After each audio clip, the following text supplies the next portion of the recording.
checks out. I mean, Stinger, turns out he's a really good Chen, and I'm surprised that Beast Coast let this through. I think Beast Coast are probably riding a little bit of a high after the earlier series. I think Pake specifically, who played phenomenally in the earlier series. So I wonder if Beast Coast are willing to kind of test the waters right now and let this Chen through specifically. Yeah, it could be a bit of an experiment for them. And with best of five, you have a little bit more time than you did before. Though Beast Coast have almost made the entire lower bracket run. They played 3 matches through the lower bracket, only missing one in lower bracket round one, where they had beaten Lava Esports in the upper bracket. So, I mean, maybe they're cooking. Maybe they're just waiting for Chin to print some gold for them. Yeah, it could be. I mean, Bat Rider's not too bad against the Chen. You do have ways of clearing out all the creep waves, and at the end of the day, if you lasso the Chen, he's probably dead. Yeah, not a ton to help you out of that, unless maybe like you got the Ripper dominated, so Yeah. you just whirlwind him back and away from his team. Bait him with your hero. But obviously, you want that Hand of God to be able to come out and save your buddies in a team fight. You can't use it when you are lassoed. But seeing these other bands come out, we've got a Tiny here in the second phase. Interesting that Beast Coast don't want that Tiny for themselves. They do have first pick of the second phase of picks, and we know Bat Rider Tiny has been a great pairing. I think what's we're seeing right now is the El Micho probably playing the Bat Rider. So you don't want to. Obviously, you can't really double dip on the El Micho hero. He can only play one of the two. Um, Sure. I would assume that Moose knows how to play Bat Rider. I mean, it's not the hardest hero to play. Low skill floor, high skill ceiling kind of hero for sure. And yeah, taking a look, I really don't see any Bat Rider games here on Moose profile. So, oh, there's one. Just kidding, I lied. Ooh, how'd you do? Stealth team a week ago, 5-4-13. That's a pretty decent stat line on a Bad, plus yeah. 5, dude. And Wow. it was a win as well. So maybe they're cooking here with this Bat Rider. I was almost convinced it would be an Almisho hero, but maybe there's something there for Moose. Yeah, I mean, what else could you ask for? A dub and a 5 that doesn't feed on bat. Color me happy there. But Yeah, absolutely. also, I saw that Lumpy does play mid Tiny. He's got a 70% win rate across 17 pro matches this year. Pretty crazy. Yeah, certainly. And, with the possibility of the flex, I was surprised to see it banned out, but they ban out the Life Stealer and go with the Crystal Maiden. We've seen this hero be an absolute nuisance with its 50% uptime Frostbite at level 4. Really limits heroes like the Primal Beast, any other melee bruisers that you might get in the mid or the off lane. I'm actually kind of surprised that Beast Coast didn't go for something like a Bane here, actually. Oh, Moose played a killer Bane earlier, and I think that CM is just kind of shittier Bane nowadays. Right? Sure, you've got 50% uptime on Frostbite, but Bane has 50% uptime on Nightmare, and a beautiful Aghanim Scepter to buff off his Fiend's Grip. And with Pangolier out of the pool, that's really the best hero to deal with the Bane Ags, right? Is you just line them up and knock them down like bowling pins. Yeah, I'm a big Bane enjoyer myself. It feels like you get your mana boots, your stick, your windlace, and then you are good to just play the game as you need. But the Shadow Demon, not banned out, surprisingly so. Beast Coast looking to take away those cores. But, I mean, you leave out one of the best saves in the game, one of the most popular pause 4s. And it's fantastic against the CM as well as the Bat Rider. Now, I will say Beast Coast are now in a position to pick up a Vitali Darkseer. I talked about him a little bit last series, and I spoke to you about it pre-game as well. Yeah. He's got like a 90% win rate on this hero, and they picked it again, or they last picked it against Aluna last time. They have last pick once again. And Bat Rider is, despite being a ranged hero, quite a good target for Ion Shell because he's constantly going to be on top of people. Yeah. I mean, I'm a Darkseer stan myself. Nothing I love more than a nice vacuum, cleaning up the map. Followed up by a wall. And that's a consideration Leviathan are going to have to take into account here as we get this second and third pick of the second phase. And as predicted, it shall be. Good call, my friend. There's no reason not to. Yeah. I mean, Vitaly is so dominant on this hero. And not even like it's not even too flashy. It's not like there's going to be huge. I mean, there are sometimes, but it's not consistently huge 5-man, vacuum walls. It's just clean, consistent 2-3-man vacuums with, definitely always getting the Luna. So at the end of the day, that's all you really need. You don't need to be doing anything massive. And No. pairing this up now with a gyrocopter, that's a lot of damage into vacuum, right? Crystal Nova's a nice little nuke. The call down is going to be great. The flat cannon's going to go hard as well as everyone's grouped up a little bit together. So I'm liking what Beast Coast are cooking with. And if Pake plays perfectly like he did last series, this gyrocopter's gyrocopter go burr a little bit at least. Yeah, gyrocopter certainly goes burr. And I just like the entire combination here. The repositioning of the Darkseer, the Batrider with the Flame Break, and the AoE damage from this CM, from this gyrocopter. If you fight around your Darkseer once he is at that point where he wants to be in fights, you're going to be very powerful. And the Puck counterpick coming out, nice amount of silence, nice amount of control yourself. The leash with Dream Coil, very nice against surged targets. Usually you can catch someone off guard and get them to break the coil, and then they'll be stunned for the rest of the duration of the surge. Nice against the bat, really great counter initiation against that jump. And we know that Puck, the build now, getting that Maelstrom sometimes helps out with illusions that could come out from the Darkseer if that's a problem. I think this is a great pick for Stoikov. I don't know if I've seen him play Puck in Season 10 yet, though. I definitely haven't seen it, but I've also cast a lot less games than you have this season, so... Wow. Dude, he's played it 19 times this year, though. Yeah, a lot of picks, but I don't know if there's been too many here at EPL. I assume there has been. I can't quite see them all. But I would assume that, Stoikov is very competent on this hero. I mean, you're a mid laner. Of course you play Puck. Now, the one thing I will say is that there is still a sniper in the pool. Oof. Yes. And I don't mind it, right? You have this weird sort of front line in the form of Gyrocopter Darkseer. You've got nice dive through the back line with the Batrider. You have protection on the back line with CM. Like, CM should just be hugging if this is going to be a sniper. You just hug the sniper and chill out. With the Razor Band, it does lead me to believe that they're not going for something like the sniper. The Razor, it might just be against Gyro, it feels really bad in lane, so they're getting rid of it. And right now, Leviathan are missing their offlaner. Yeah, currently Sniper has only been played twice in Season 10 with 0 wins. He has been banned 13 times, so maybe that final pillar of a draft that could be punishing and gets banned out in those 13 times, those instances.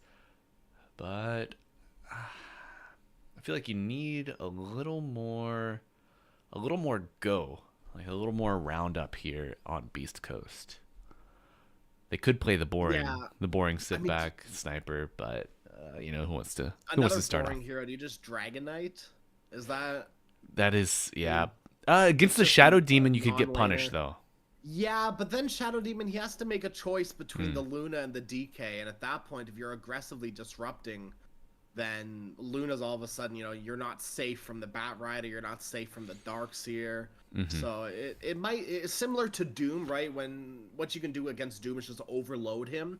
Same thing with the Shadow Demon, just kind of overload him and make it so that he either uses it aggressively or doesn't ever because he's saving it forever. Certainly. Last pick will be Primal Beast. I assume this is the KP hero unless they're going something absolutely bonkers. I like it.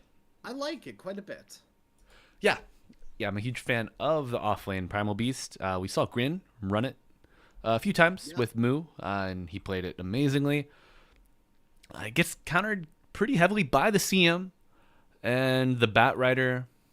I don't think the Bat Rider's gonna be in lane. And wow, Crash, you're on a heater today, my friend. It's almost like I know what I'm talking about. It's crazy. Yeah, Beastco's been watching ESL, and they're like, maybe this sniper is maybe that's a hero we should look at. Yeah, I'm not too surprised by this at all. I will say that they do have to be careful of the KP Primal Beast, but other than that, like, I think that Moose is going to play a big role this game. Like I said, hugging the sniper, making it so that KP never gets a chance to get on top of him. And outside of KP and Stojkov, there's not really the easiest way to get on top of Sniper. And until Puck, like Puck can coil the Sniper, that's cool and fun and all, but that leaves literally the rest of Beast Coast to run around during these fights. Yeah. You can't full commit onto the Sniper this game. But also, what do you do to deal with him other than full commit onto him? But you need to deal with Gyro.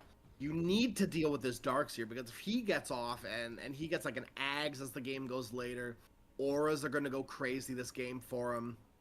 Pake is going to be a problem. This lane should be fine for him. It's going to be Primal Beast with the Shadow Demon, I assume. Should be fine.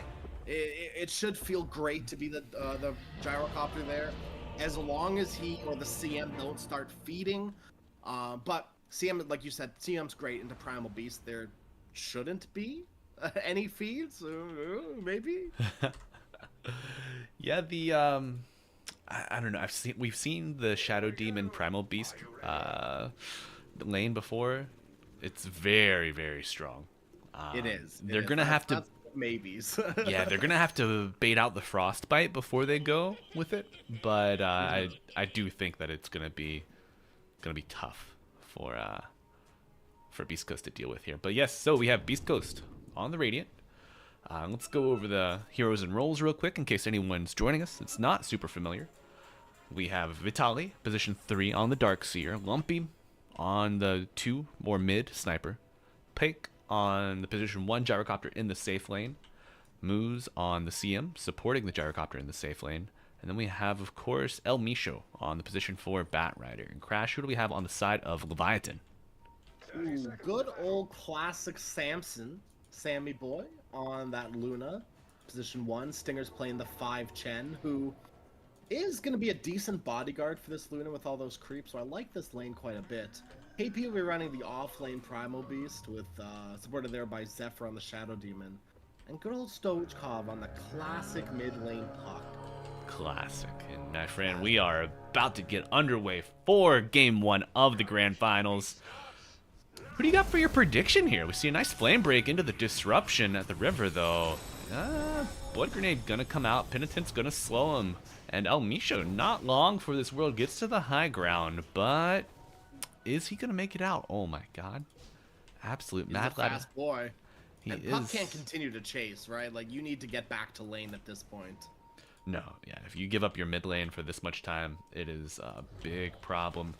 And we see more action already in the top lane as they are following El Misho on the Bat Rider. A nice juke into the trees. With the flame break back into the Ion Shell, and Samson gets hit with the Blood Grenade. It's a big reversal here for Beast Coast, and it's going to be a first blood going the way of El Misho. Damage from the Blood Grenade going to tick out. And grand start to the Grand Finals here for Beast Coast. Does that influence your prediction at all, Crash? So would you believe me if I told you I was gonna say Beast Coast anyways? I think I would. Yeah, I'm a big fan of this sniper. I think Lumpy's gonna own this lane, and already he's doing quite well for himself. I mean, it's literally the first creep wave, but still hitting all the CS. So is Stojkov, though, so, you know, niceness all around. But as sniper gets more levels, it's gonna get harder and harder. Yeah. Yeah, the sniper matchup feels so awful, and you can skill against ranged or melee for whatever you need. Go with a headshot and the headshot take aim build for range heroes, and a little bit of shrapnel against melee, and it just feels awful. You don't want to leave lane against the sniper either, because he's gonna take your tower. So it's like, what the hell do I do? Yeah. This lane ward from Beast Coast is a little awkward, though. It scouts out the rune, which is fine, but you don't get any high ground vision. And Lumpy's, Sniper's a hero that really prioritizes that. Sojkov, oh my goodness. Dude, this lane, I don't want to look here anymore. This is rough, to say the least. Where do you want to go, pal? It's not going to get better. Just take me away, dude. Alright, let's go check out bottom. Or something, I don't know. So we see this early game harassment coming out from Beast Coast in the bottom lane. KP falling victim to the rockets of Pake. And this high harassment build with the rocket barrage and flat cannon. We see Zephyr not even worrying about... Oh, he uses the blood grenade. Oh, what a gamer. Still, like, what the hell, my stack? Oh, Moose getting a fair amount of those creeps though. Gonna lose his courier. Does get all the region, all the niceties off of it before it dies. And Zephyr being here is not good, right? KP does not win this lane solo against 2 heroes.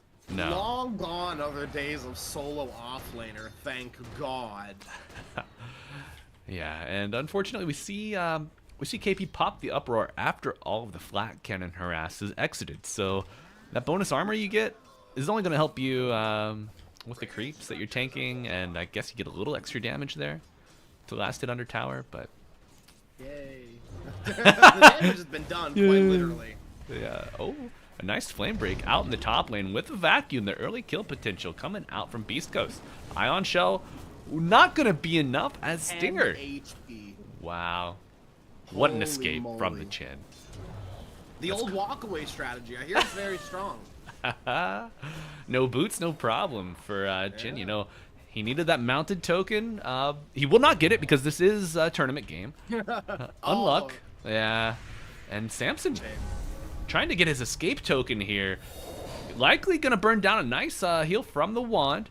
Stinger going to get the body block, get a little bit of separation for Samson, and it's enough for him to get out of the kill zone. Yeah, but now they're just going to go on Stinger. Oh, we see Moose come out. Yeah. Nice sacrifice coming out from the Chin, but ultimately I do not think it's going to be enough. We see Moose waiting in the wings here. Level 2 has the Crystal Nova, and it will be enough. That gives her level 3. Look at all of that experience from that kill. I think you got solo XP from that on the CM as well. I don't think Vitaly was close enough to leech any of that. No, he wasn't. That is huge for the CM. Dude. And you can just sit up here and continue. Moose will go back down to the bottom lane as Pake being left alone isn't ideal, but Zephyr's gone back to base. Zephyr's done the walk of shame back, so it's just a mono and mono down here in this bottom lane. Yeah, in the top lane though, Elmisho's aggression will be a double-edged sword for him. Uses the Firefly on the hard camp, but the nice purge. The nice purge from Stinger. Enough slow and time to get damage from Samson. They get another kill. Or, well, their first kill here in the top lane. Good reversal for Leviatán. The first of hopefully many for Leviatán. You know, this is the lane that you kind of need to be winning, right? Mid is not a lane for Stojkov. We already see him jungling the stack. It's fine. Like, it's going to be nice, a little bit of gold for you, but this sniper is running away with the lane 29 and 12, and KP has been kind of sacked down here in the bottom lane. We see Zephyr up top now too, so oh, man. I really don't know what the plan is here for this off lane from Leviatán. And top, they're going to make another move onto both Stinger and Elmisho at the same time. Yeah, Elmisho manipulating the terrain quite nicely with the Firefly. Able to get out of the of immediate danger. But the Penitents with the ranged attacks, getting a nice amount of chip damage with those illusions. And yeah, they've got that purge creep as well. Yeah. Great little combo there. And I think maybe you're just buying the Luna sometimes. Stoikov gets hit with the Assassinate mid, pops the Fairy Fire. We will see Elmisho take the region. He dies on the... No, on the Puck and the Primal. And this is not going to be an... Okay, nice. Good disruption play to block the damage. No danger of death, but Zephyr not wanting to take a bullet to the knee for any reason in particular. Without looking, I don't know if you've seen recently, could you guess what Pake's CS is? I'm not gonna lie to you, Crash. I've got the last hits and deny on screen. So that's why I said without looking. Well, it's been constantly monitored by me, so in good conscience I cannot. Disgusting. You know what? At least you're honest. I appreciate Oh my god. it. Look at El Misho getting this entire lane here with Vitali. Just cutting it and punishing. Oh, this feels so illegal. Like, Darkseer Batrider is a decently strong lane, but it should not be this much of a problem for Leviathan. I mean, the problem with Luna Chen is, what do either of those heroes do in lane against it? Right, like, you run away because you don't have anywhere to stand and fight. Chen is not a stand and fight sort of hero. Right, he'll chip away at you, he'll deal a little bit of damage to you. Right, we see the aggression here in the bottom lane. The chip damage being done to Pake here, but it's not going to be enough immediately. Dodges the last Shadow Poison, and Moose is on a killing spree with the rotation of El Misho. They may get another on this Primal Beast. KP burning under his tower. Creeps kind enough to tank these tower hits for Leviathan, or Beast Coast, and Leviathan lose another here in the bottom lane. Pake is still down here. Pake has not been even forced away. He's gonna get force-fed a tango by Moose, and... But dude, I just... man. Are you an Evanescence fan? Crash? A little bit, yeah. Pick me up! Pick me up inside! That's how I felt last series, dude. And Pake has been on a roll. I really thought he was gonna feed his life away there, but really cool play with the wand. Oh, we see a little bit of feed happening here in the mid lane. Leash used on Lumpy, Dream Coil down, and KP in the fight. No Pulverize just yet, only level 5. Stoikov tries to get back, has the Haste Rune active. Level 7 Puck against this level 8 Sniper. And he got the Belt of Strength with this win. Oh my god, the Raindrops, Occult Bracelets. He's got 1200 HP. 9 minutes into the game. He is a pretty tanky boy all of a sudden. I mean, 1200 isn't... you know, the most HP, but it's higher than Darkseer at this point, higher than the Luna as well. Hell, he's on par with the damn Primal Beast, the exact same amount of HP. So, yeah, and Lumpy, all of a sudden, he's kind of hard to kill. Yeah, that effective HP from the Raindrop too, with the damage block and the magic resistance that you get from the Occult Bracelet. I mean, it adds up against the mixed damage from Leviathan. It makes them all, what I feel like, to be impervious until Pulverize is online, at least. In the top lane, seeing a Disruption come out. The Flame Break not really doing too much, buying a little bit of space here for Zephyr, but he will fall. So Leviathan getting a much-needed kill. Lasso not available yet on El Misho. He will break the coil and pays for it with his life. A double kill for Stinger. Not who you want these early kills on, but perhaps they could unite under the banner of a mechanism. Gives him a little bit of momentum. Yeah, 900 gold in the bank for the Chen as well. And we're going to see these supports probably make a move now mid. They're smoked up. Stinger has that stun, the Centaur. He might not be able to, though, just because without Coil online and without Primal Beast, it's not the most amount of damage coming out from these supports. Yeah, you're hard-pressed for damage here. But El Misho, not the tankiest target. We see the Disseminate come out from Zephyr. This is a little early, I feel, but you need every point of damage you can. Walled Replica also exits, and now Firefly used, but they will not continue uphill with the arrival of the puck. Stoikov looking to pressure Beast Coast heroes off of his supports, and will do so successfully.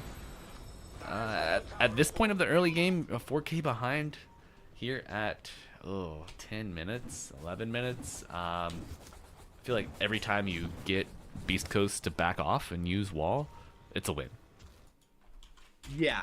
I mean, Wall isn't the biggest team fight ability as of right now. I mean, it's nice, it's great, but you're still worried about the rest of these heroes, right? At the end of the day, Lasso's probably the big one that you're worrying about. And Samson, he's got to retreat back to the jungle. He has Mask of Madness, which is going to be great for him to help him jungle. And it looks like Lumpy's just getting a free kill. Maybe on the Stinger? No. Almost. We'll get some of these creeps cleaned up. And yeah, Sniper's early aggression paying off, able to just completely infiltrate the enemy's jungle and seal off that tier 1 tower push. Dude, he even got, oh man. Okay, so Dire have no tier 1 towers remaining 11 minutes in when you have Chen Luna. Perhaps Sniper maybe the only only person that can both push and anti-push this early against that draft, I think. I think lanes just went so poorly for Leviathan that they just weren't able to match the aggression. Yeah, exactly. And I think the only lane that they could have won was bottom, but Zephyr was nowhere to be found. KP, it felt like he was soloing the entire lane. Zephyr was taking, like 2 minutes in, Zephyr was taking a 3-stack on the easy camp, for Christ's sake. Like, where were you when KP needed you? KP died like 3 times. Well, he's here now. Yeah, maybe a little too late. Yeah, just a little bit. Oh, and Pake, no, he's shrugging that off and going to the deep jungle. Flat hitting in some easy creeps and getting some farm. We do see a duo, 2 duos, poised to clash. A smoke used on Beast Coast, but they will not find the pairing. Instead, they're going to find Zephyr. Showing on the wave, and this is certainly a kill waiting. Who do you think gets this kill? Probably Albisho. Alright, here we go. They're off to the races, and really heads up play from the CM. CM, instead of joining on the Shadow Demon, she intercepts. She goes up to the Ancient Camp to spot out any potential help that could be coming in and cut them off. Really heads up play coming up there from Moose. Just love that movement from Beast Coast. But we have Leviathan. Heads up play. Heads up scan from Leviathan. It's going to scout out these heroes here. Firefly on the high ground, so Misho giving a nice amount of vision.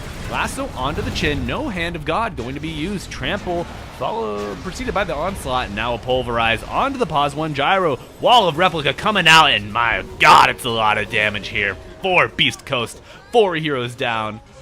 Oh, Stoikov arriving a little too late to contribute there. Coil still available, but no cigar. I think even if you were there for the said cigar, you're maybe just dying yourself at that point. Yeah, without a lighter, without a tool to cut the cigar. Do you know what the tool's called, by the way? I think it's just called isn't it just called a cigar cutter? I don't know. I have one.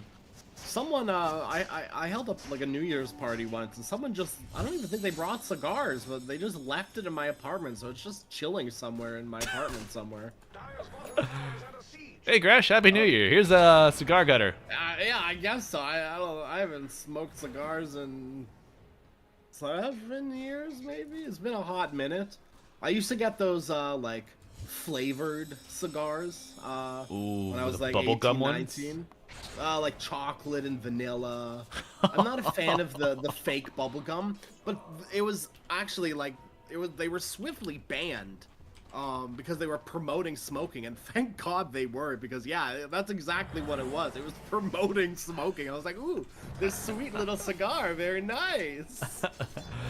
Oh man, well I know that Beast Coast on the road to earning their own cigar here. 13-3, 15 minutes in. We see Blink revealed on El Misho. He is going on Stinger here in the top lane. Firefly, gonna be a ton of damage, holding the lasso until after the Hand of God, and it's another kill for El Misho. 5, 2, and 6 on the pause for Bat Rider. This is definitely like a Disneyland game for him, you know? You win the World Series, where are you gonna go? Disneyland. Samson, he's got a long way to go until he's feeling comfortable and back in this game. I mean, that's really the only hero that you can rally around for Leviathan as the game goes later, because Puck is just a non-factor right now. Yeah. Like maybe 35 minutes, Puck all of a sudden becomes a hero, but even then, the game isn't very easy. Yeah, and speaking of easy, Lumpy surrounded on all sides. I think TPs are TPs available on all 4 other heroes, well, other than Bat Rider on Beast Coast, but he is just sitting under his tower eating any potential gank. Maelstrom gonna proc, and they find the Bat Rider. El Misho, a valuable target even without lasso. Frostbite onto this primal, and we are seeing the counter play out in real time in front of us. Peeped away by Lumpy's sniper. Poor KP will fall. More. Yeah, they're going for more indeed. The root on to Stoikov, and a nice Dream Coil preventing Darkseer Vitali from getting on top of him. Oh, the vacuum will miss. Assassinate, not stopping him long enough. No Aghanim Scepter yet. Gonna be honest, Malibu, I didn't know you could do that. What was that? Was blow my mind. Coil well orbed. Like, yeah. well inside the orb. That was pretty cool. Yeah. Like, well, like, yeah, he was going to the orb and he like, yeah, that was really cool. That was like when the first time that I saw that you could like Yules and Timber Chain, you know what I mean? Or the Blink Timber Chain action as well. The first time I saw that, it blew my little mind. Yeah, small things amuse small minds, as they say. Yeah, I love seeing those little minuscule interactions, or maybe not minuscule, but I call them like shadow interactions, where they're not like prevalent on the surface. They're not included in the tooltips either sometimes, but you don't need a tooltip to know if this flaming lasso will burn you. KP escapes. That's kind of best case scenario there for Leviathan. You've got now a little bit of a window to make some sort of fight happen, but see this puck in a little bit of danger. Has that blink dagger, so he's out to safety, but still living life on this sort of knife's edge here on the puck. It's very scary. Like, you're constantly in danger. You are, but we've seen Leviathan reverse a game before. Puck blinking in. They're going for the CM. She does get searched, so moving quite quick. And it's going to be the Chen for the CM. Pick getting a kill on the Primal Beast off camera, though. That's on the top side of the map. And now Misha will fall. This is honestly a very good trade coming out for Leviathan. Anything you can get, you are happy with. No matter how much you lose. Unfortunately, you lose KP on the other side of the map, but that's kind of inconsequential. You've been sacked pretty damn hard. Chen has more net worth than you. Batrider has a lot more net worth than you. KP is in despair mode. He's on the struggle bus to Suffer City, dude. Yeah, but I will say that Samson, his farming patterns are doing them some justice. You know, just sitting under 11k, just shy of the gyrocopter by about 300 gold. Considering the start that he had, the high pressure from that Radiant offlane, I think Samson is on a good path for recovery. Almost has the Black King bar as well. Yeah, and he's like the best hero that you can play around as soon as he's ready on the Luna, whether it be the BKB or maybe you're looking for a next item.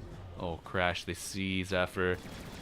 Zephyr doing a great job. He likely will die here, but Beast Coast looking for the higher value target. Around the smoke play, but Samson dodging the gank beautifully. Zephyr being the nice speed bump, position 5 that you need to tank the gank for you, and you know, you dangle the carrot on the stick in front of Beast Coast, and they do bite it.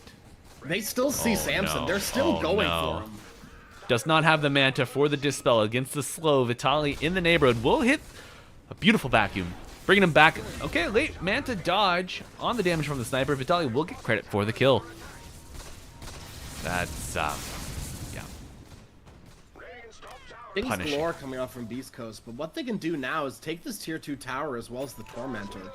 Beast Coast are in a really good position to deny a lot of objectives here from Leviathan. Mm-hmm.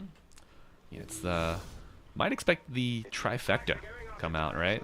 The tier 2, the Wisdom Rune, hopefully. The Tormentor? I mean, that's probably what Beast Coast are looking for here. I mean, Zephyr's in a position to hopefully grab this Wisdom Rune as quick as he can. He does have a Blink Dagger. Right now, yeah. Blink Dagger would be amazing for Zephyr. Yeah, nice. He has, yeah. Okay, yeah. Yeah, nice pickup for the position 4. And also has the Philosopher's Stone. So a little bit of copium available for your pleasure. Yeah. Though 2 tier 2s fall crash. This is devastating for Leviathan. Their map is just gonna get darkened, strangled. Dire straits here for the Dire team. Trailing by 8k, and Crystal Maiden gets the shard from the Dire Tormentor. Around 21 minutes, 15 seconds. So that'll be back up in 10 minutes. And who got the... Oh, El Misho got both Wisdom Runes. Yeah. Oh my god. Yes, sir. You know, thankfully, thank God you've got your ultimates on the supports of Leviathan, because that would be, full despair mode if for some reason they're still not level 6, but they would desperately like some more XP. Yeah, levels certainly imbalanced. Beast Coast leading by 11 levels here at 22 minutes in, and they're looking to increase that lead. Flaming Lasso onto the Primal Beast, and we'll drag him back into the clutches of the Darkseer, but Amisho gonna get credit for that kill. This man is absolutely kitted out. Blink Dagger, Force Staff. He's got the Eye of the Vizier as well, and working on his Lincoln Sphere next. Protect this Gyro, protect this Sniper. I love it. Yeah. These are both heroes that aren't going to build Lincoln Sphere naturally. And Lotus Orb is nice, but Lincoln Sphere is really what you want. Yeah. And we see a nice little annoying play coming out from Stoikov, trying to steal this Gyrocopter's farm. Will phase shift and Illusory Orb the homing missile as well. So ultimately not stunned up. And now no way. No way they go on this. There's no way they get the kill, which is these two heroes. There's no way. A nice blink from Zephyr. It will not disjoint the Assassinate, taking almost half of his health. Yeah, the force rotations from Beast Coast. I think, as you mentioned, they're not going to get that kill. Forcing the rotations is a minor win. It does open up the possibility of a kill onto Vitaly, who has a Shiva's Guard finished. Well, they thought he was going to go for Gate to rejoin this team, but Vitaly is a little wiser to that sort of movement. It looks like he is fully out of there, hopefully, unless he doubles back for some reason. This could be damning for Leviathan if they dive. Okay, they peel off. They don't go for the Darkseer. Oh, goody goody. Okay. KP is finally able to join fights now. He has the BKB. That being said, you still have to deal with the lasso that's going to go through said BKB. And the Sniper, who does not give a single damn. Yeah. And the Gyro. Well, ideally, he's the one you're being pulverized. That's being pulverized in a perfect world. Is this a game that you'd like to see Blade Mails come out on? Some of these cores crash? I think if I was going to go Blade Mail, I would have purchased it already. Okay. It's a little bit too late for the Blade Mail. KP, it's just time to move on from that, and that's exactly what he's doing. It's just right into the Blink Dagger. Yeah. Yeah, I think you have maybe 2 windows where Blade Mail is viable.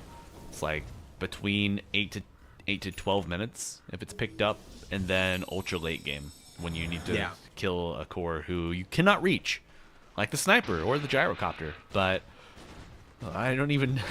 We'll see if Leviathan can last that long against this 9k lead from Beast Coast. I will say that they're not bleeding out and feeding around the map, like with 1 or 2 heroes trying to protect objectives that are just ultimately doomed to fail. No, they've done a really good job at splitting the map. KP especially, who's really had no game this entire time, has still been able to find his BKB a little bit later than you'd like, but it's still there, and you still got your tier 3 towers, you still have your racks, you still have a fighting chance. All right. First tier 3 fortification use, so that will refresh in 5 minutes or when the next tier 3 falls. KP doing a great job cutting that creep wave top and forcing Beast Coast out, but Luna, oh, Samson, you are in dangerous territory, my friend. And Lumpy gonna tank the gank for you, but I do not think you're getting out of this one. BKB, TP, but the damage is enough to bring you down. 2 dead for Leviathan. That was a very ambitious BKB TP. That is your 9-second BKB charge used for, hopefully to preserve your life, but it just amounts to nothing. Yeah. Yeah, as soon as you hear that lasso trigger on your Shadow Demon, it has to be that snap instant where the BKB TP happens. And honestly, I don't know how much BKB protects you anyways. You could have just tried to TP out. I think the vacuum would have interrupted. Yeah, I guess you don't know where the Darkseer or the CM is. But, like, wasting your BKB like that sucks. Yeah. It's still going to be 30 seconds by the time you're up, and, you're not going to have BKB for a while. Yeah. It should just be free high ground for Beast Coast. High ground attempt it shall be. Luna up in 5 seconds, but cannot protect this tier 3 damage from the Shrapnel Sniper. And he's got a Shadow Blade too, so... Oh, this little guy's gonna waddle away. I don't know if anyone's carrying dust. Okay, Primal's got dust, so he knows. Yeah. Alright, And what a fun and intuitive hero this Sniper is. Very interactive gameplay. Quite. Though he does have the shard, so the skill ceiling raised a little bit. Sure. Nice amount of displacement available with that, and the Hurricane Pike completed. And we see a nice wrap move coming from Leviathan, but they will peel off, knowing they didn't get the target they needed. AP's fast, but Misha was faster. Oh, and we see the blink from Stoikov. A vacuum onto 2, and BKB used immediately. Hand of God from Stinger, but the Glaive's bouncing with this illusion. Gonna punish him. A nice pulverize onto the gyrocopter, limiting the damage output, and now Samson trying to do his best. Sniper dies with the Aegis, revives, and the Eclipse is cut short. The sunlight reveals the weaknesses of Leviathan as 4 fall. Likely gonna be 5 here. Stoikov with a nice phase shift. Can he get out here? Has the Aghanim Scepter, but no damage coming out of that. A Blink Dagger, and it's a triple kill for Lumpy as they stampede to the high ground here in game 1 of the grand finals.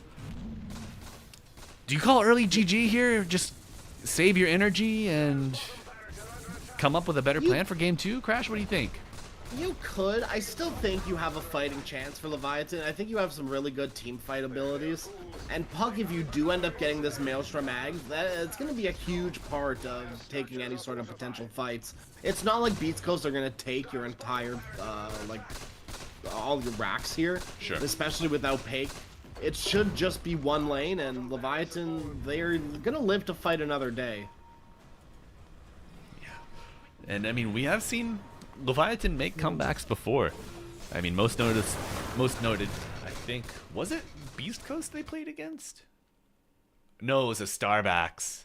Oh, Starbacks were smacking them in game 3 and then lost a Rapier on the high ground, or on the tier 2, and then they were in the same situation where they'd lost 2 sets of racks. And then there was a Gyro who dropped a Rapier, and Samson got his level 20 talent with Conda. Nice initiation on moves from KP, but he gets to the high ground. Skillful repositioning and the pull. Oh, no. My God. Cliff Teasy makes his triumphant return here in EPL Americas, this time named Samson. 3 dead for Leviathan. You know, if you lose a fight, you want to lose it out of your base. So Yeah. a small glimmer of hope there for Leviathan, but we see the immediate arrow drawn down the mid lane. Stoikov gonna have to cut the wave here, but Lumpy gonna look to prevent that. Does he make it out here? What do you think, Crash? Oh no. No. A Hex? From El Micho. A Absolutely Hex? a Hex. Oh! How dare you doubt this El Micho Bat Rider? Of course he has a Hex at 29 minutes into the game. What the hell is happening here in game 1? Bristol Maiden has more net worth than Primal Beast. Yeah. What a world we live in. There it is. The G's have been dropped. Beast Coast World and Leviathan are just living in it here on map 1. They take a victory. 30 minutes, 21 seconds in with a kill score of 31-8. Crash, you know you predicted Beast Coast here for game 1. Post First Blood, maybe even pre First Blood. You had it inside of you, but god damn, I didn't know you were going to be so correct. You know, it's hard to be this good, dude. I don't know what to tell you. Leviathan, they felt like they kind of sacked all their lanes almost. They put so much pressure onto Samson in this game, and well, your Luna's 0, 7, and 4. It's not the best stat line, and you know, I don't even want to look at the damn Primal stat line. Get me out. I mean, look at the damage coming out from, like, the damage difference coming out from both of these teams. Yeah. Right? It's just Leviathan literally never had a game. They were hoping and praying that the game goes 45, 50 minutes and they can start mounting a comeback, but until then, it was all Beast Coast all the time. I mean, even look at the graph at 10 minutes in. They had like a 50%, like a, what? That's not like a 65, 70% win rate at that point. It is so rare that we see a graph only go in one direction the entire game. Yeah. Usually there are some fluctuations. I don't want to always say peaks and valleys, but there are some molehills that we see, but certainly not the case here in the first map of Beast Coast versus Leviathan. But my friends, this is a best of 5, so we've got more games coming up. Obviously, we are going to take a brief intermission here, but before we go, MVP, Crash, who do you feel? Without collapse. The Hex there. They're going to try and go aggressively onto BZM. They swap him back under the tier 4s, but steps in with the disruption. Yatoro, they're going to burn through with the majority of the mana here from Tomato, and Yatoro is considering his next target. He'll look over towards the Morphling, but he gets caught by the bashes of Whisper. He has to split back up. Backs off under the tier 4s. Collapse gets caught once again on the front line. Cookie's in. They're taking the Aegis out of Tomato's hands. Where's BZM? Oh, he gets it. There's no chance to kill BZM though. Oh, maybe there is Yatoro. Okay, he gets the kill, but he's losing his teammates. Can Yatoro do this? He's going to go over towards Seb, but the Glimmer Cape is there. Tomato's there, though. And he's going to turn over towards Tomato. They've got the Cookie in on towards the Morph. He's losing his mana. Yatoro able to focus Tomato down here with the illusions. Tomato's getting low. He's cleansed up. There's a heal coming in. Can Yatoro make another jump? He's looking for his target. He's going to head over towards Ari. Tomato with the Storm Spear is there. In fact, it catches him and kills him off. Ari with the outplay. Ari is playing like a beast. And there's nothing for Mira to do there. Poshka's watching from the side, maybe looking for a stomp setup. He's not going to get it though. With the root instead on towards Seb with the brambles. Jump in and a jump out from Lal. It's a little low on the mana. The Supernova comes out. They're not going to try and kill it. They'll let the Spear from Collapse finish off Ari. The arena's down. Now they're ready to go back in for round 2. They look towards Seb. Seb caught in the arena. Tomato turns up. The Infest is there. Gives a bit of a burst heal to Seb to keep Seb fine. And it's ended up being Lal that's dove under the tower for this. He gets punished. Lal's out. Mira will manage to TP away. BZM, he'll get the deep one. He's going in for this one. Beyond the tier 3, but the Yours is there. Mira will be able to dodge the combo. Whisper's still ready to go though. Jumps in with Tomato. They're diving into the base here. He's on towards Collapse. It's deep. They've got to be a little bit careful here, OG. I don't know if they can continue to try and get away with this. They're on the retreat. Lal will try and drag back Tomato. They've got the arrow with the spin. It's not going to catch him. Tomato looks to turn, but he's still getting torn apart by Yatoro. Yatoro's back in action, and he's cleaning up. OG, they stuck around for too long. They've lost 3 of them. BZM also in trouble. I mean, they stuck around for that dive. Spirit playing around their vision. They have that one ward they just placed. Starting to jump out with a Wind Waker. Collapse. Laurel.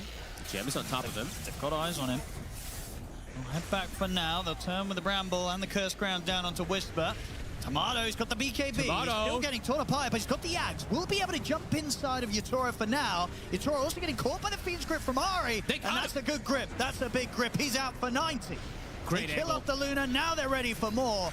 Let's see if they can find Collapse. Whisper jumps up to the high ground. Collapse trying to run away from them. Ari, he's got Sleep back up. Be able to put his escape to a stop. Sets up for the X-Mark drag back. They'll get both the carry and the offlane here. 2 kills, both going the way of Tomato. I mean, you said things have been a bit slow from Ari with the grip. Finds it. But when he hits the big ones, he hits the big ones. It gets them the biggest kill they could hope, knocking out Yatoro for over a minute. Pretty much perfect opportunity they could get there to bring things back for them. Tomato facing forward with his brand new axe. Top. He's going to try and stand around and fight. We'll have to zip TP. Didn't have anything to put a stop to that, even though his BKB did come to an end. Poshka, on the other hand, though, he will die as well, was the case for Mira. So after it all, it's going to end up with Spirit losing 4 heroes. OG, they've pretty much done it in terms of rectifying what went wrong earlier. They must have got the Seb speech, I guess. I think they did. Age is still on Whisper, and yeah, they have double hexes at the moment on the side of OG, so have to watch out for these catches. And yes, all 3 BKBs at the ready. Oh, Collapse. He's been caught by the hexes, as you say, and he's out. Has got buyback available. May need to use it here, as he's otherwise out of the game for 80 seconds. Ooh, I don't know if he saw the second one. He stepped up a little bit far. It's all right. He's going to consider getting in position. They're going to try and go for BZM. BZM, he's going to get saved for now by the Sleep. He's able to put the BKB. He's going to get healed up as well by Tomato. They keep BZM alive. The Supernova's out. Spirit, they've got to head back to the fountain. They're going to head back out of the fight. Collapse will jump in for the spear catch onto Tomato. They get the pushback with the fear. The full-on control with the vortex. Yatoro's in with the damage. They're taking Tomato out. Spirit will hold, and they'll chase out for more. The Spirit push back onto Whisper. And they got A BZM. double kill for Yatoro. They get the catch onto BZM. They'll keep the game alive again. It's another hold. It's another triple kill for Yatoro. Tomato, put the rage. Lal heads in. We'll get caught by the Hex, but no follow-up.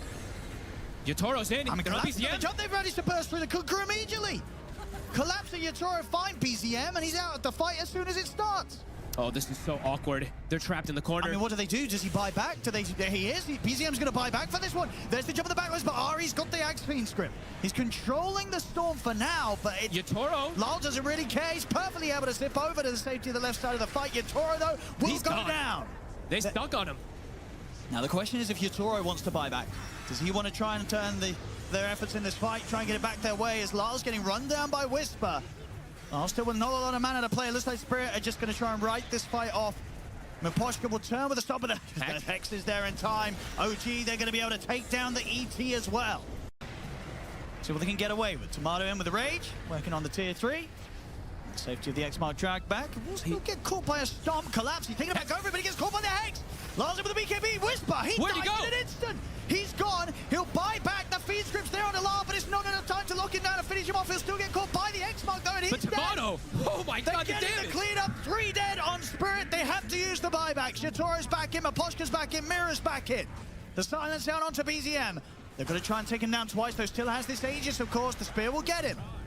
Holy shit, everyone's just dying in an instant. I mean, can they keep BZM safe on the second round? Tomato and Ari are heading up. They'll use the sleep to try and protect BZM from any sort of combat that's thrown down. And if they turn towards Collapse, they get over the Hex. The drag back there for the Vortex. Big damage. They've killed on Whisper. It's a die back on the Timber Saw. Lal turns over towards BZM. He's in on top of him. BZM trying to run up towards the high ground. Yatoro finds the Lucid Beam to finish Tomato's him off. alone. It's a double kill. Tomato caught by the Hex. Spirit, they clean it up. And once again, for OG, pushing the high ground has gone horribly, horribly wrong. They're kryptonite, the high ground. But Malrine, he wants to play aggressive. Arrow will miss. Rolling Thunder. Chuen denied regeneration rune. Still on this Razor with a lot of damage now with Amar arriving.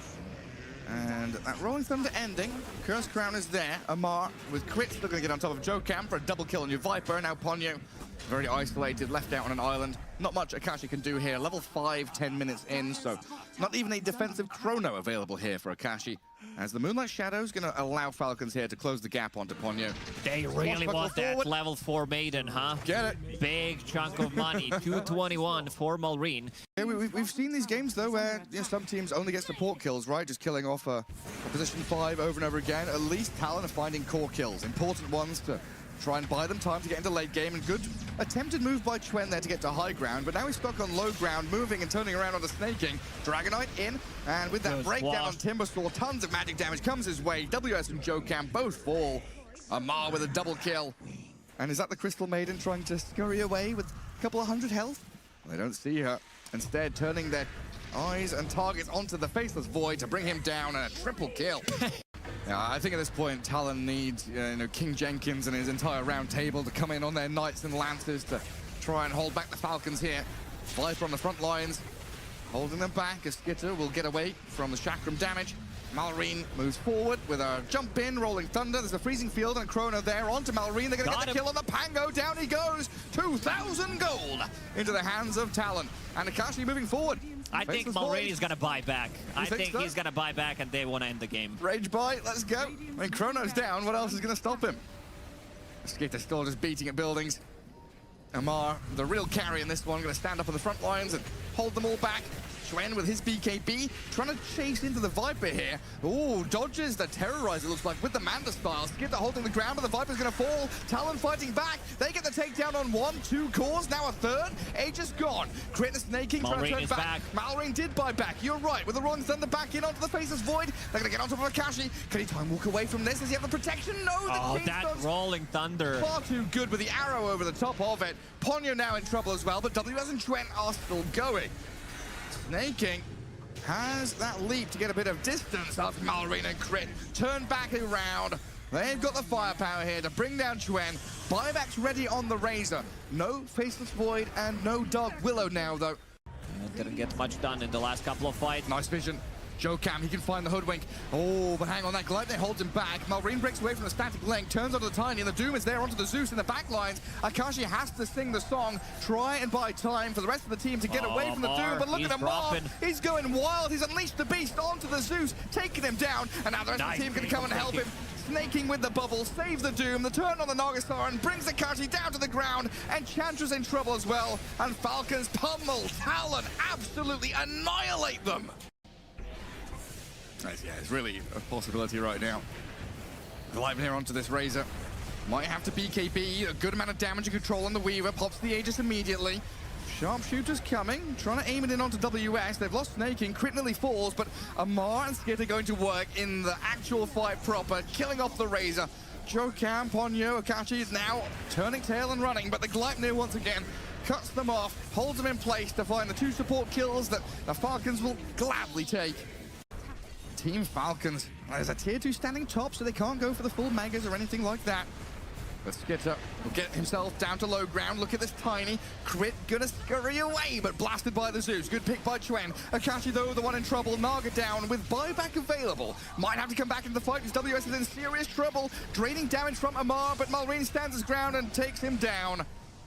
The Doom and 2 supports and Falcons are gone, but Skitter and Malrine offer a lot of damage and still stay reasonably tanky. Tiny out for 50, and Chuen gonna have to try and heavenly jump back to Mount Olympus. Malrine is zoning. This is not where you belong, Zeus. No matter how many family members you've got, looks like they're all dead at this point. The illusions of the Dragon Knight will kill him off, and he's dead for 70 now. Very mobile carry player. All right, Tower finally does die. Coil onto 2 as the Axe makes his rotation over, but Quinn taking a ton of damage. Whisper gets off the Primal Split, a dead Leshrac again. Seb will be the trade for now. Now Ace on the run, Illusory Orb clips 2. Tomato even makes his way over as well as Ace trying to get the call, but not gonna find anyone. Ends up dying to Rachio with a timed, okay. Time lapse did go off, but now the Chronosphere comes in, getting all 3 teammates in the area. Result here with the phase. Brewmaster. Do they have the damage? Primal split does go off. And Whisper, oh man, the Pulse Nova is ripping right through him. Still sticking around though. Gets one more stun with the Urk Panda as Tomato comes in. Here on a Sunday as well. Take ourselves to church for Beast Coast versus Leviathan. No religion here, only Dota though. And yours truly, Malibu Jesus, leading this sermon. And I'm joined by Crasheroni. Fortunately, again for game 2, I didn't scare him away. And hello, Mr. Crash. How are you? Man has Jesus in his name, and he's like, no religion here. None. Absolutely not. Only Dota. Also, hi, it's me, Jesus. Dota is the new religion. Did you know that? Ooh, it's growing. See, I'd listen to you preach about Dota being a religion. Absolutely, dude. Actually, you know what? No one cares about the draft. This is the most boring part about the game. Hit me with something. What is it? Fedekins 113. If you're going to kill the ward or die doing something, die getting vision. Yeah, Leviatán. Yeah. All right, I like that. Yeah, trying to work on a way to bring in puns with like feed into different books of that, but it's tough, man. I might have to write that one out and come back to it. But yeah, no, that's fair. I mean, I think this one is already pre-written for us. Beast Coast and Leviathan picking up the first pick, Chen and Batrider again. I mean, look, if you're gonna pick Chen Leviathan, I'd love to see a stronger laner than Luna. That's pretty much about it, right? Mm-hmm. We know that Stinger's a good Chen, right? That is not the debate topic that I'm gonna harp on. It's just picking a stronger lane combo. Luna Chen does nothing. Yeah, especially against Darkseer Batrider. I mean, yeah, giving them first blood on your Luna when the wave was already at the tower, a very big misplay. Yeah, rough start to say the least. Yeah. If that sets the rest of the game in motion for Beast Coast, then perhaps not your best showing. You know, if you weren't able to overcome that. But yeah, if you're gonna go Chin, maybe I don't know. Do you think like a Terrorblade, but then Terrorblade into Enchantress feels a little rough? I mean, Lifestealer's been banned, Pango's banned, like Wind is banned. Is there any world where you just pick Sven? And like I mean, you I would don't love a Sim pick. right? Just something beefy, something that is gonna stand there and like just do damage with the Chen. Okay, you're in a position where you can 5 this Clockwork and 4 the Chen, and I don't hate it because Clockwork Luna actually does something in lane, and that's protects the Luna. I don't see any lane combos for this Darkseer, or sorry, in Clockwork in all reality, outside of like Darkseer Wind, right? Those are pretty much the 2 big lane combos that I think about with Clockwork as a 4. Outside of that, there's not much that he offers, especially in the 4 position. It doesn't really supply the most amount of damage, so you supplement that in your offlaner. Yeah, Darkseer Wind, or Darkseer Clockwork, very strong. Wind Clockwork, very strong. I could see. I don't know if I like it so much, but Death Prophet Clockwork, Okay. not awful. I really do not want to see a double melee lineup. I mean, Tusk, Not into an Enchantress. That would yeah. feel so bad. Tusk Like, 'cause Clockwork at that could point, do you it. just level like Impetus, and then you just pelt away at them. Yeah. All right. What's So stopping Beast Coast from just doing exactly this? Like, this could Leviathan, be. how many This times could be do a we have bait. to teach you this lesson? This could be a bait for. It could be. Like they know they set the same trap. They put up the Luna. They know it was countered by the Darkseer last game, but they've still got their 2 final picks to maybe combat this team fight. Maybe they go something a little more split pushy, or maybe they just Primal double. Crash. I might GG out if I see another Primal. They won't be playing it into the Crystal Maiden though. It was banned out in the second But phase. they'll be playing it into a Clockwork on their own team. It's Yeah. so awkward to take those engagements. Like, It's Pain Clockwork City. double counters Primal. Like, it counters him when he's on the enemy team, and it counters him when he's on your team. The laning stage is awful. Like, I don't know. Maybe you go something like I don't know. I'm trying to think of some sort of range hero that pairs up with this Clockwork. Like, I've got nothing. I think Death Prophet Razor's a possibility. Visage. How about a Visage? Would you Okay, settle this for is that? This is something that KP played yesterday against Infinity. And they did very They well won yesterday. Yeah, 7-3 and 12 on the Visage. So, confidence coming out from KP hopefully on this Visage, because he needs a little bit of confidence after last game. Yeah. I was considering there used to be a day where you could run Weaver as a 3. Weaver pairs super well with the Clockwork, and I feel like that was a stronger laner. I almost would have preferred to see Weaver instead of Luna, but perhaps.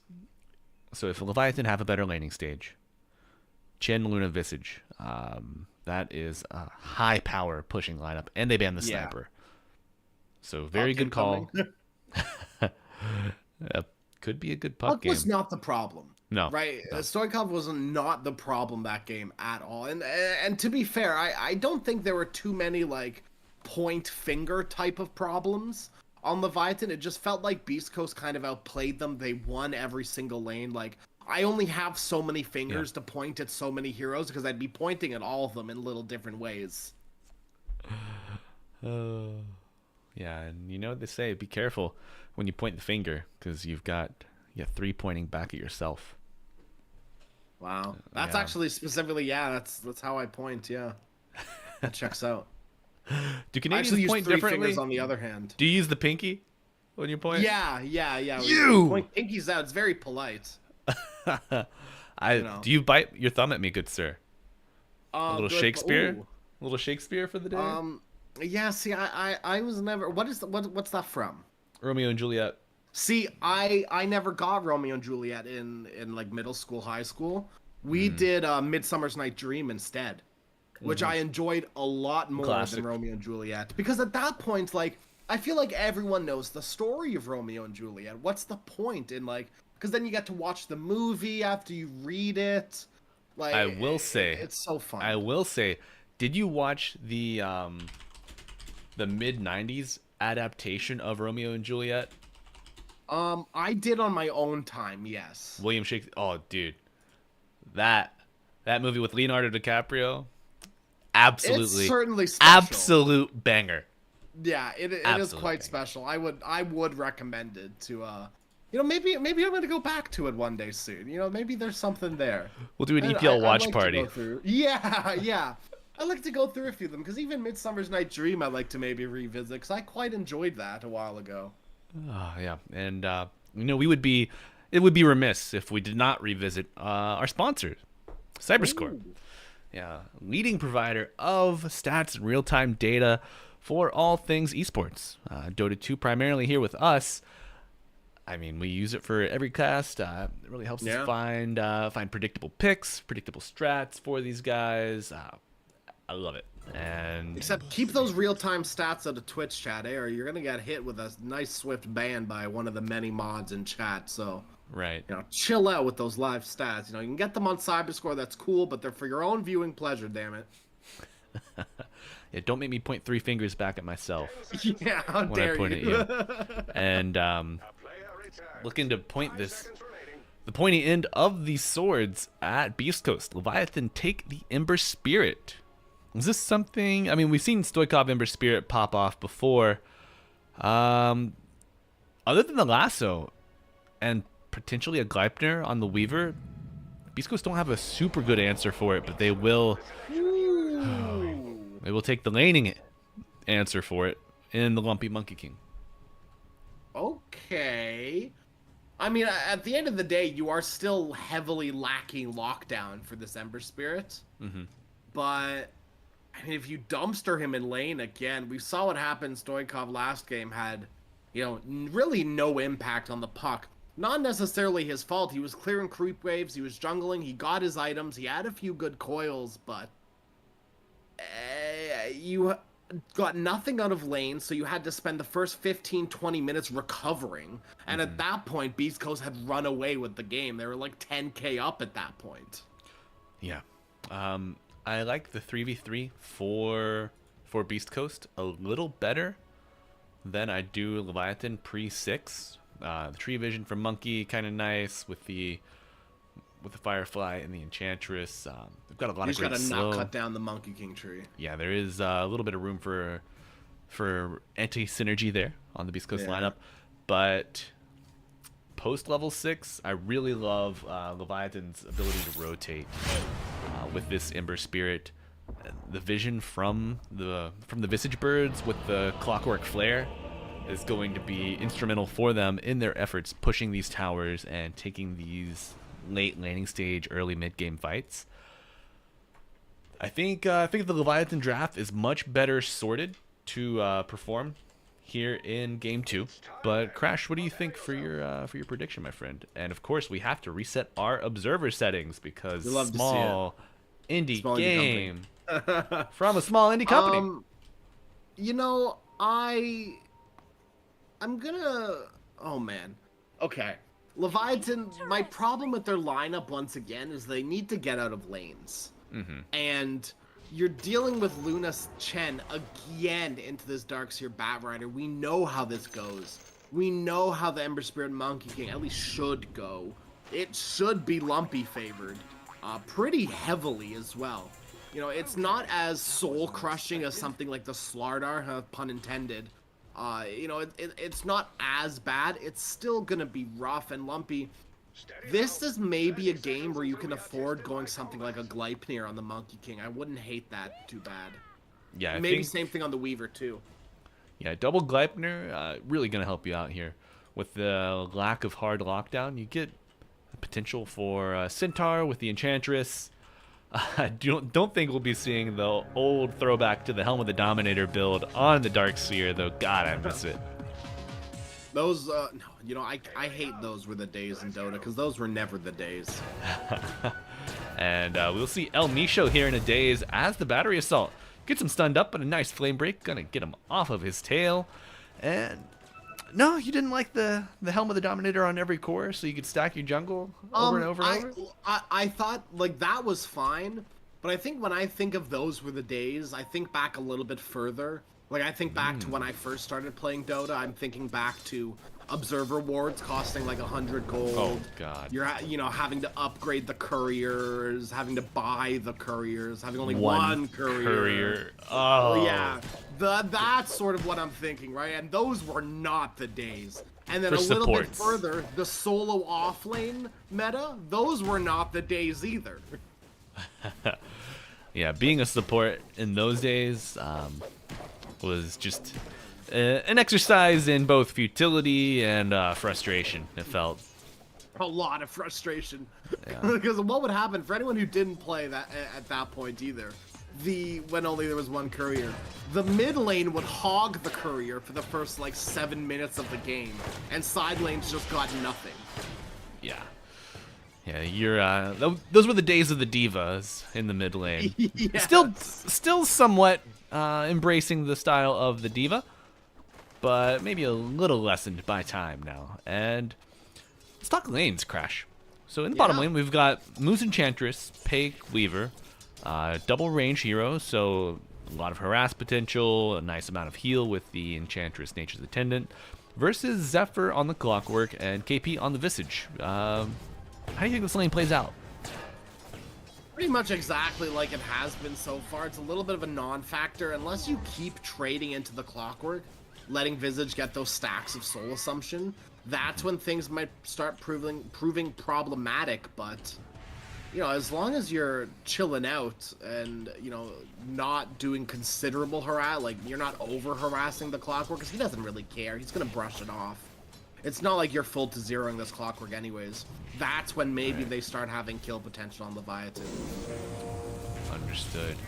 See, the Sentry counterplay not gonna come out for Beast Coast here.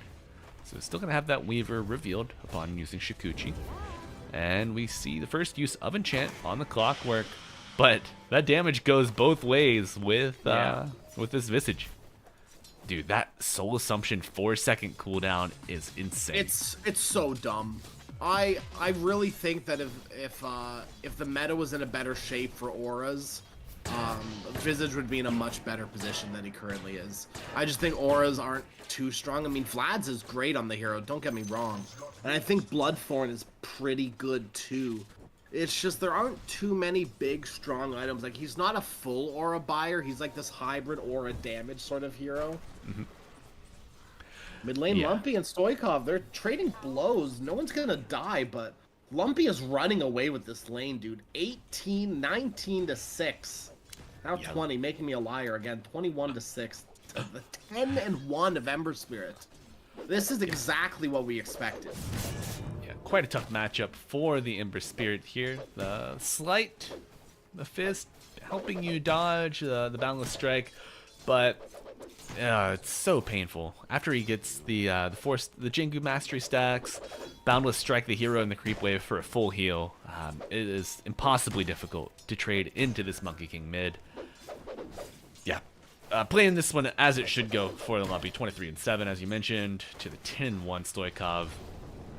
I think you just kind of grit your teeth and bear the punishment. Yeah. Try to get your levels, and we see a nice reversal coming out.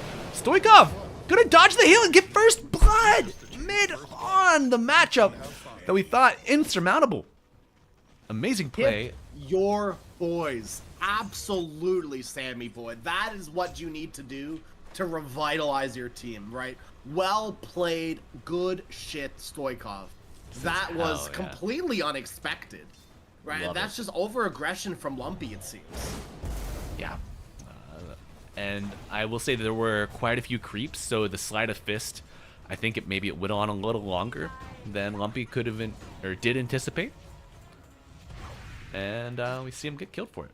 But yeah, up here in the mid lane, or I'm so sorry, the top lane, we have a question in chat. So what's so strong about Luna in these drafts? Like, why do teams keep going back and picking her, Crash? I mean, I think she's just a solid carry right now. A lot of the items that are good, Luna likes picking up. right? Like, she's a big Conda buyer. She supplies a large amount of damage, but also Leviathan, they've got this push lineup, and Luna's this hero that can get this early, like, 25-minute, 30-minute time where she's, like, ideally 20, 25 minutes, where she's ready and raring to go, right? Like, you've got Manta, BKB, Mask of Madness, and you just want to fight. You just want to run at them. And Leviathan, they've got a really good lineup to be able to do that. Yeah, so touching on the point of itemization in the current patch, so Conda is a widely popular item right now. So it empowers your unit target spells, giving 150 damage plus 75% of your attack damage on the target, and the attack will crit. So Conda plus Luna's 20 talent, the 2 Moonglaves fired on Lucent Beam, a very, very strong timing, and that's typically when we see high damage items like Rapiers or Daedalus coming out as well onto heroes, though Luna uses the Chrysalis to build into the Conda, so usually not gonna get that, but just the high attack damage hero, so she benefits from it, but also her Shard. The Glaives do 75% of her attack damage. So a hero with that high damage, when you hit the Glaives, that also reduce attack damage taken, or any damage taken by 25%, Yeah, the Shard both is so physical and good. magical. Yeah, we see the first rotation come out here in the top lane. Lumpy arrives and gets the kill on his Stinger, and then we'll find this little stack. So not only a hero kill, but some other economical damage done to Leviathan. And yeah, just the early pushing draft, kind of powerful. These games tend to go on long, so the quicker you can limit the enemy's map and enable your own farming, the better.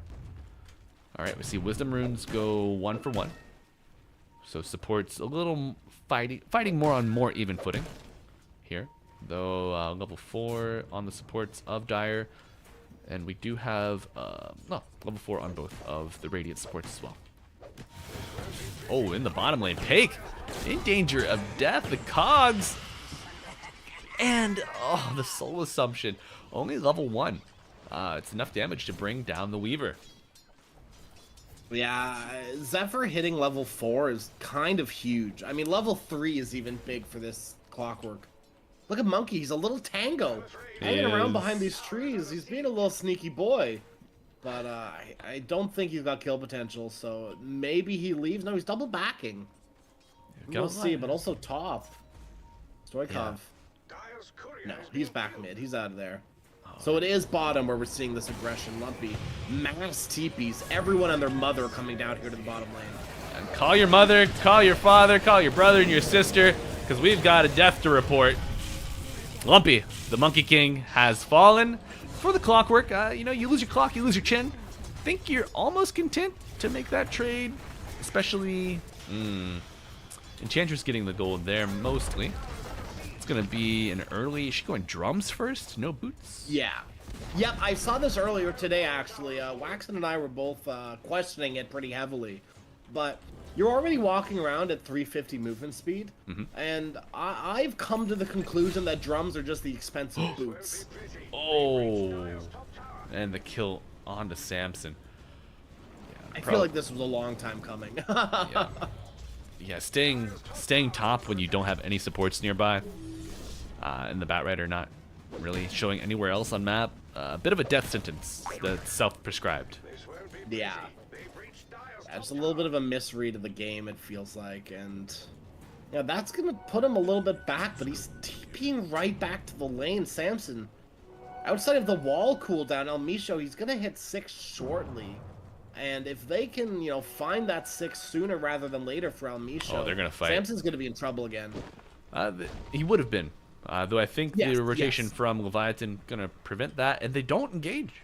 Surprisingly enough, no Lasso, no wall. But Stoikov knows he's only got 1 remnant, so if he goes in, getting out could be difficult, and we will not see Enchantress get out of this exchange bottom either. KP has the birds, and they are flying away from this danger of the Monkey King Weaver combo. Oh, does Lumpy go in for more? He's looking. Yeah. He's gonna go top instead. That's a much easier kill on the Chen, right under an Observer Ward too. Nice golden experience for the Chen, but you're giving it right back to the Radiant here. And Lumpy will claim the kill, so, you know, a bountiful rotation for the mid monkey. And have you seen his... Okay, so he's going double Wraith Band into the Echo Saber. Yeah. Dude, I They thought... already got that Ogre Axe as well. Yeah, I saw the Void Stone, and my lizard brain defaulted to the Battle old Fury? Battle Fury. I was like, I yeah. did the exact same thing the other day, too. I went, Battle Fury, really? And I was like, no, you idiot. All right, so pressure onto the mid-tier 1 tower with the Chin and Ember Spirit. We got the Siege Wagon.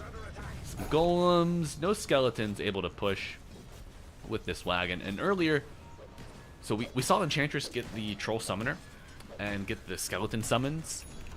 That damage, that rally damage goes to the Weaver with the Geminate attack. And that is an insane, like, Sweat Lord min-max kind of level of attention that I love to see. But respecting to the vision game, though, of Beast Coast, they've got two nice observers just really bisecting the bottom jungle to see these movements of Beast Coast outside of TPs. Do you like to stack vision like this, Crash, where you can kind of like limit movement like that, or do you how do you favor placing yours?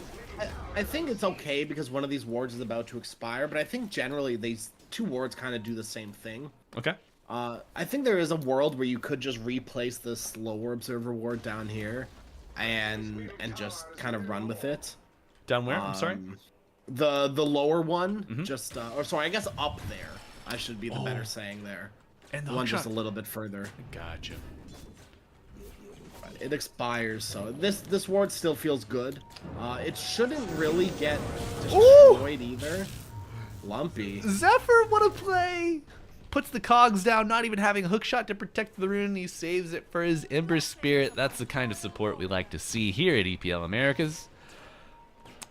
Even though if, you know, Clockwork missed his first hook shot, we won't talk about that too much. Yeah, it's fine. It's fine. It's fine. You know, no if one he saw anything, it's okay. If he hits that hook shot, he doesn't save the amplified damage rune. So True. It's fine.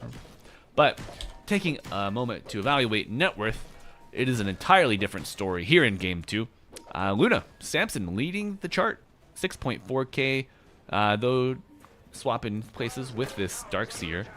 TP's coming out in response to the aggression here in the top lane. Okay, pump faking. Oh my goodness. Oh my god. I was clenching after that one, if I'm being honest, dude. Oh no. Almisho knows his limits. He knows what's up. How dare I question the Almisho Batrider? Right, he says this baby turns on a dime. Yeah. This is a dodge. And Grave Chill coming out on the pick. Okay, we are gonna see. Almost got Shivas. He's 1,000 gold away already. He's got the plate mail and the veil. Disgusting.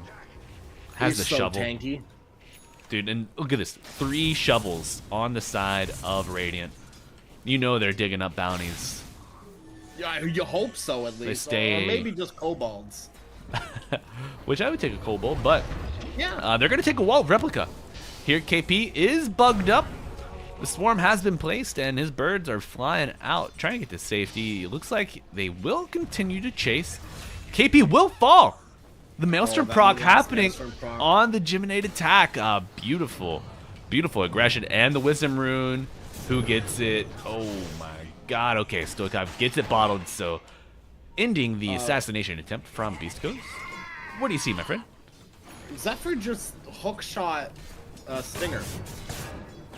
Like that, and that was it. He just hookshot over to the Chen and then walked away. Maybe they thought they were going to keep fighting in the lane there, and he just needed to get in the fight, perhaps. Tough to get a read on these players sometimes. And now, combat will ensue here in the triangle. Moves, positioning. He does have the ult and the drums with a large stick available. And now the Wukong's command used. Cogs saving Zephyr from a little bit of magic damage, and the flavor coming out from El Misho trying to get out of this Wukong's, but it shall not happen. Chin creeps, getting the stun, getting the magic damage with the angry tomato throwing himself, and KP under his tier 2 tower in danger. Pig and Lumpy searching for the kill that they will find, and Lasso coming out, limiting Stoikov's effectiveness here under the tier 2 tower as he dies. A double kill for the Monkey King. And he gets the And he birds. gets the birds. God damn. Oh, man. The birds and the bees. Leviathan, they are slowly crumbling. The good news is, though, that Samson is having a much easier game this time around. And thank God he did not TP in there. That would have been devastating, because he would have TP'd into the Wukong's command. Yeah, fighting with all of that armor on the enemy team. Never, ever feels good. And that's a Shiva's Guard completed. Oh, and the hookshot will take Zephyr to the Enchantress. Eclipse used by Samson for the solo, well, the lone kill onto the Enchantress. Yeah. Aggression dissuaded by that ultimate being popped. And that was only level 1, so that's fine. The cooldown doesn't increase or decrease with further levels invested. Not bad. A kill's a kill. Yeah. I think that, you know, as this game is, I guess, slowly going later, you'd like to save these Eclipse for bigger targets, but we're only 16 minutes in. Your big, quote-unquote, big ult, even if it's like RPs, Ravages, use it. Just get them on cooldown and get a kill. That's all you really need. Oh my god. Yeah, I'm a fan of getting those kills and turning it into a 4v5. As we see a 3v1 here on Samson top. Zephyr not able to get inside of the ring to throw his hat in, and Samson will die under the tier 2 tower. Now Zephyr trying to make his escape, though Lumpy still in the trees, in the circle, and a nice hook shot for the escape. Ranged melee creep will not get the kill on Zephyr. Thankfully, he's not that weak on the Clockwork. And we see some return action here on the bottom lane. Leviathan looking to get a trade onto Pake, but with the arrival of Lumpy, this Echo Saber really enabling him here. Easier stacks of the mastery. Gonna be too much to handle for the Chin. A masterful Chin player, but I don't think it's giving you the impact that you need here on Leviathan.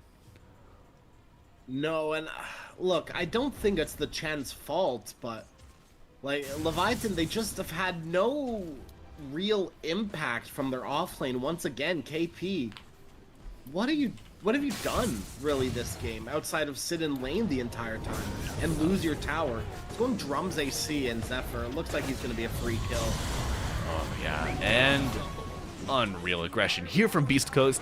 I was going to commend the use of the cogs to give you a little bit of an extra damage barrier on the Clockwork with this Pavis, but the vacuum pulls you out of it as the second Eclipse gets let loose, and they will rip this Monkey King out of his trees, and looks like he may have found a banana peel to fall on as the Darkseer joins him. It's a 2 for 0 here, and they're going to get more. Double kill for the Luna. Clockwork buybacks to get into the fight. Gets a decent amount of experience. I think that kill happens without the Clockwork, but, you know, beggars can't be choosers. And that was level 2 Eclipse, so 3 more beams. A little longer duration. And fighting at nighttime, coming out to be really good for Leviathan here. For sure. I do think that was more of Beast Coast messing up than Leviathan playing an incredible team fight, but, you know, the net worth is a little bit of a swing, right? 2.6k. Dangerous place. Illegal. Illegal movement from Samson here. Manta not going to save him from the Boundless Strike, and he's getting body blocked by El Misho, forced back into the Wukong's camp with the Flame Break. Gets out. They're walking on the outskirts of this skirmish here. Vacuum pulling him out of the cogs. No more magic barrier for Zephyr, and KP gonna get burned down, though slowly. Chin to join his brother in arms in death. A return kill on the Bat Rider. Soy got remnants in, but it will spell doom for him. Lumpy simply too strong. 4 charges on the Desolator. And oh, Lumpy going for more here, splitting the wickets, giving Pake a double kill on the Weaver. And Beast Coast not slowed at all by their misplay in the mid lane. Go nearly unpunished. That's just a lot of Leviathan playing for Samson, or paying for Samson's sins there. You had no right being there to begin with on Samson, so just an awkward fight for Leviathan. And once again, KP, he's got drums and half an AC, and even once he finishes AC, what is that gonna do for you? I mean, the Monkey King is high armor hero. Wukong's giving extra armor to the allies. The Desolator, maybe you're hoping to offset the effects of the minus armor synergy that we're seeing between Weaver and Monkey King. Yeah, like I can understand it. It's just a really expensive item to be buying pretty much first. Right, you got the drums, it's fine. You have mana boots as well, but then you're going for this 5,000 gold item, and you know, I'm gonna be honest with you, if you're trying to offset the Deso's worth 3,500. That's not a, you know, that's not a sound investment. I'm paying 3,500 and you're paying 5,000 to counter me. Okay. We still have overwhelming minus armor from the Weaver bugs and the Deso. So it just feels a little awkward because it is going to do what you want it to do, but I don't think it's going to be enough of what you want. No. Yeah. I think a halberd could be good here. The build-up is a little less expensive. If your goal is to buff up Samson, just build the damn Vlads. Yeah, Vlad's could be great. Maybe we'll see the clock. Okay, so Solar Crest on him. They're going for a pipe on the Chen next. So still ways to protect Samson. Yeah. I mean, I think if Crimson Guard was a good item, Stinger would probably end up going Crimson Guard this game because it's pretty damn good into both Weaver and Monkey King. But I mean, that's just a dead item. I was talking to Waxen earlier, and he just totally forgot that item existed. And to be fair, that's, you know, pretty understandable. I don't think I've ever seen that item in, what, a year and a half, 2 years now? That's a Roshan the Monkey King just turned into. I totally forgot he could do that. Yeah, those little shapeshifts are fun. What would you like to see it added? Ooh. What about like oh god, I don't know. See, now you've put me on the spot. Like, I'm trying to think of little like parts around the map. What if you could turn into a Watcher? Watcher would be crazy. Or just like one of these like pots or something, like that are just littered around in the jungle, you know what I mean? Like they're just chilling by the creep camps. Yeah. Can you turn into neutral creeps? I don't think so. That'd be kind of cool. Like you could sit in a camp as a neutral creep. Like you kill the little satyr and then you just sit in the creep camp as the little satyr. Someone comes to jungle, surprise! You can kind of already do that with the tree though, so maybe it's a waste. Yeah. I could see like, oh dude, it would be so fun if you could be a twin gate. Like, of course you're not gonna trick anybody, but just to see another gate. Right. Yeah, my immediate thought was the skeleton by the mine or by the Dire Ancients, or the little like blue thing that he has in between his arms. Yeah, the little ball and chain. Yeah, yeah. That would be sick. It'd be kind of fun. But Roshan is scary. I'd like to see another scary one. You know what I mean? Who's scarier than Roshan? The fear of God in you. Nothing in my eyes.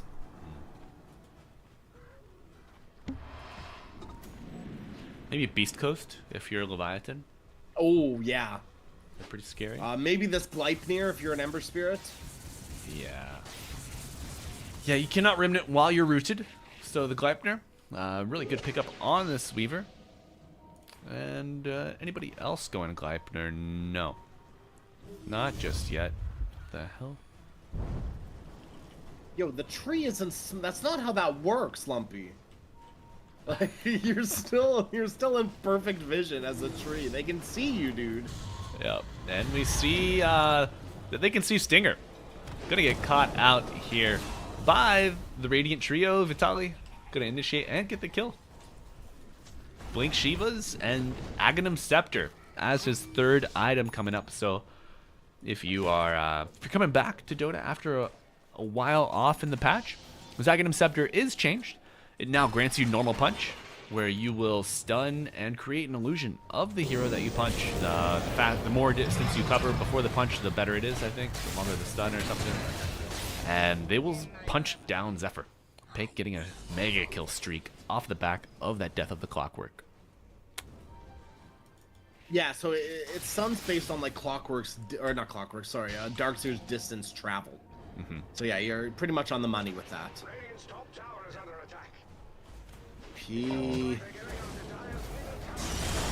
Okay, KP suffering further at the hands of Beast Coast. You know, 2 minutes ago he... Yeah. Didn't really help him out too much. 2 minutes ago he got the Wisdom Rune there, thought he could go back up, but... Tormentor killed after the Visage, and Enchantress gets the shard. I would say this... got the Aghanims. Oh my god. So little friends online, pretty big. This is so good against Chin and Visage. This is an unreal counter. It's also really good into Ember Spear because I think a lot of people don't realize that little friend's roots. Yeah. Right? It is a minimum root of 2 seconds. Insane. What's the max? Oh, per unit increases by 0.5. Yeah. Holy sh. And now we see the wall of replica coming out. BKB's popped on both sides. Samson trying to man fight Lumpy, though. A big heal coming out with the Boundless Strike. Aegis will be consumed here. Samson doing his best to ride to safety, though I don't know if this escape will be complete. You know, I say that, and they prove me wrong every time, Crash. Yeah. Great It happens, exchange. dude. It happens. I mean, I think that at the end of the day, what the problem there was is Paik was nowhere to be found. And Almisho just gets nothing off that fight, unfortunately. Like, it was just nothing from the Batrider. He did not do anything. Ench didn't get any abilities off other than Little Friends either. It just did not feel good for Beast Coast. But that's okay. It's a little bit of a reset. They can still get a kill onto Stoikov here. Stoikov, Sleight of Fist on cooldown. And the lasso coming out into the Wukong's command with the Boundless Strike. Just simply too much damage to withstand. You're without your mid laner for 45 seconds here. Oh boy, he does have buyback, so, and I really don't think the Beast Coast are going to be taking high ground without Aegis, so, you know, a little bit of breath for Leviathan, at least for now. I'd like to see Paik partake in these fights a little bit more. He's got the Manta Style, he's got the Gleipnir Dragonlance. I feel like Paik has been very similar to KP this game, where I just, you know, they've been doing their own thing, and they've got some items to show for it. I just feel like they haven't been as impactful as they could be on these heroes. I'm inclined to agree with you, my friend. I do think that early aggression from the Weaver is great, but perhaps he's worried about the hook shot into birds. I mean, Weaver, even with all of these stat items, he's got 2400 HP. So, I mean, it's a fair amount for an Agi carry, but still, you could get taken down if they're able to chain stun well enough. Leviathan, they were jungling deep in the enemy territory. They've got some nice wards to scout out, you know, where they were farming there as well, and any rotations heading their way. So, because they see that everyone is kind of retreated back towards the triangle area, they're gonna look for maybe a 5-man, maybe a smoke out from Leviathan. Doesn't seem to be. They do see Moose. Stoikov is playing with fire here. These birds are already half health from the Ion Shell. Yeah, great aggressive vision from Leviathan, but it's going to expire soon. Yeah. You know, I do think the vision has never really been a problem for Leviathan. We've complimented their ward placements multiple times, at least just this game as well. Right, and even last game, their wards were on point. They were splitting map very well. They had really good deep wards to scout out any rotations. Things were feeling like if Beast Coast weren't so far ahead, Leviathan really had a chance in that game number 1. It's just like Beast Coast really just ran. It was a lot less of Leviathan playing awfully and Beast Coast just winning their lineup and playing phenomenally. Oh my god. Lumpy takes down those just birds. To 0 one of those birds with Boundless Strike. Yeah. Yeah, and then he used the harpoon to keep the other one close for the kill. Yeah. Sickening. Though you do have the resummon available on KP, so just a little bit of golden experience.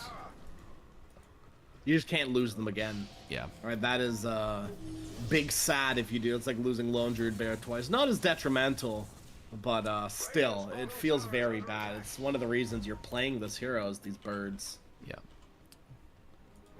Where are those birds? Let's see. Yeah, with all these auras, I mean, their effect will be great and heightened. Now, Vitaly would be a great kill here. Enveloped on all sides, a ton of burst damage coming out. He does get the Wall of Replica out, but no big illusions created just yet. BKB used on Lumpy, and Lasso will drag you to your doom on KP. A nice Gravekeeper's Cloak coming out, going to restore a little bit of HP. But the root from the little friends on Samson. We do see the Conda and the Shard completed. So a ton of damage coming out from Samson, getting a triple kill. Absolute banger of a reversal here. And now Pick, the next target, but ever elusive. He will scurry away. Once again, though, my question, where was Pake? What was he doing that fight? He did a little bit of damage, but really did nothing. And once again, Beast Coast losing Vitaly first is such a big blow to your team fight, right? Vacuum is what keeps them in the Wukong's command as well as the Lasso, but you know, that's the big one to pull them back in, to get the Clockwork out of his cogs and, you know, not being as where he wants to be. It's protection, right? These are your Shivas, your Ags as well. It just, no impact from Vitaly this game so far, or these fights recently so far. Yeah. Maybe... I think he might need BKB. Oh no. Roshan is spawned, but Leviathan, they're already heading bottom. They could have at least like half helped it up here. Yeah, and if you start the damage top, it will hold the same items as it crosses. Yes. Yeah, it changes when he's like walking to the pit, but then it reverts back as soon as he's in the other pit. It's a little awkward. Yeah. It's a little bit of a bait. Will the bait be enough to buy time for Leviathan to take it? So they set the illusions on the tower, get it down to about half health, and they start. Got the skeleton summoned, so a ton of bonus damage coming out. And the birds are involved. Beast Coast not going to be able to respond in time to stop the Roshan attempt. We could see a reverse or a counterplay coming out. Yeah, And I think Beast Coast, they can still take a fight as long as Vitaly is not the one who gets blown up first, and as long as Pake is here. Samson uses his Manta preemptively, no Dispel available for the carry player. And he gets contained in the Wukong's command, and Stoikov gets drained and dragged back into it. Samson hit with the Wall of Replica. These illusions are certainly pumping. Aegis is using a nice hook shot onto the Monkey King. Lumpy pops the BKB, gets to the high ground, and we'll get to the tree line. Able to maybe pause and re-engage, but the root coming out, and he will die. Nice play coming out from Stoikov with the double kill, and Enchantress to fall as well. Right now, Leviathan, they've got all the items that kind of counter Oh, the Beast no. Coast initiation. Zephyr, he's fine. He's got a Ghost Scepter. Absolute Calm, mad cool, and lad. calculated. CCNC here on the Clockwork pops the 20 charge magic wand and the Lotus, the Greater Lotus. So perhaps looking to re-engage. They could. I mean, there's not really many heroes that are easily caught right now for Beast Coast. I mean, the 3 heroes that are alive are quite elusive. But maybe they catch Weaver off guard. I mean, Pake is still fairly tanky. I mean, he's got 3k HP for Christ's sake. Yeah, that's unreal. No shard yet though, so not able to really cut down the entire enemy team at the same time. I'm surprised by that, in all honesty. I think that was one of the big reasons that people were picking Core Weaver. Yeah, perhaps holding out for a Tormentor kill, but my guy, you are top net worth on your team. That's not going to happen, especially when you have a bat on your team who's never going to buy that shard.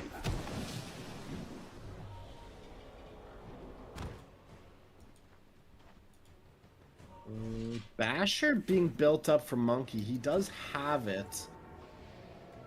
But looking at buybacks, there's really no one on the side of Beast Coast that has it, and absolutely no one on the side of Leviathan does. You know, you've got the Darks here with buyback, but Weaver doesn't have it. Monkey's a long ways away. You could maybe pressure high ground to Leviathan, and they take it really quickly. Monkey King doesn't have a Town Portal Scroll available. 38 seconds until this TP. He's gonna have to get into these trees and jump his way across the map here. Though he is arriving now at the mid-tier 2. We see the Manta used, but Luna still rooted. Perhaps using a little preemptively now. With that tier 3 tower falling, the glaives will begin to bounce as the normal punch coming out with the wall. No vacuum just yet. The flaming lasso to limit the movement of Sansom. Though he does pop the satanic, and my computer is on fire with all these frames dropping. Holy shit. Wukong command comes out, and it's not enough to kill the Luna just yet.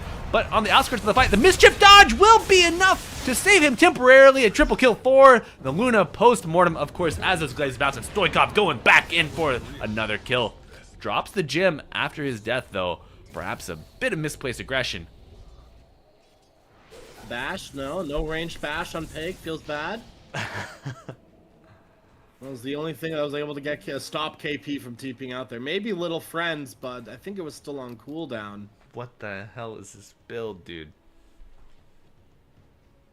Yeah, I don't know. I do think that Dagon, like, stocks have been rising, at least in my pubs. I've seen a few like high immortal players be purchasing at least a level 1 Dagon on some heroes. Like I saw it on Marcy recently. Like a mid Marcy went Dagon. Do you think it's okay? So partnering with the level 15 talent, Soul Ascension hits 3 targets. So. Just the flat lifesteal you get. Exactly it. Yeah. And what you can do with Dagon as well is you just Dagon a creep, and you're healing 75% of that damage. Doesn't matter. It's a one-hit kill on any neutral creep, right? Mm-hmm. And Enchantress should always have creeps around her because you have a Chen. True. It's like you're relying on your Chen to get griefed. That way you can get it. All right, Zephyr. Nice Wisdom Rune play here, though. Does get hit with the Swarm, but those bugs will fall. And level 25. +1 Geminate attack for Pake's Weaver. This guy's going to Nullifier next. So much damage. Oh. He needs it. They desperately need it because all these damn Force Saps on Leviathan. That Luna has one. Chen has a Ghost Scepter. Clock has a Ghost and a Force Staff. You have a Ghost Scepter on Visage now as well. Yeah, and Dire able to take their own Tormentor. So Chen will be the recipient of that shard, and now he will be able to dominate ancient creeps for each level of Hand of God. So he goes and that with means the cooldown be able to reduction. steal them. Correct. That limits the effectiveness of the enchant. And so he's got the cooldown reduction, the time warp aura used. I think that's level 4 right now. Yeah. What other creep would you like to see? Are we looking for the HP of the Granite Golem, or are you looking for the Thunderhide? I'd like to see the Thunderhide. I think it's been quite underutilized, but it's also a little hard to be able to like use it mid-fight during the chaos of it all. Yeah. Tab, tab, tab, W, target Luna, tab, tab. Yeah. Oh. So, if Beast Coast are good at trigonometry and triangulation, they might be able to figure out where that rocket flare came from. And they can kind of chill. I mean, Pig is going to keep pressuring this high ground.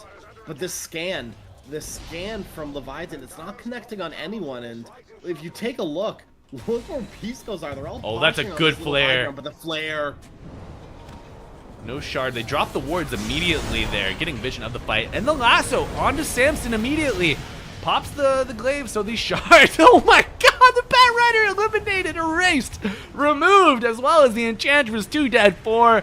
Beast Ghost and Leviathan are on an absolute heater here. 3 dead with the Darkseer joining their ranks. Wall of Replica not really doing too much when you don't pair it with a good vacuum.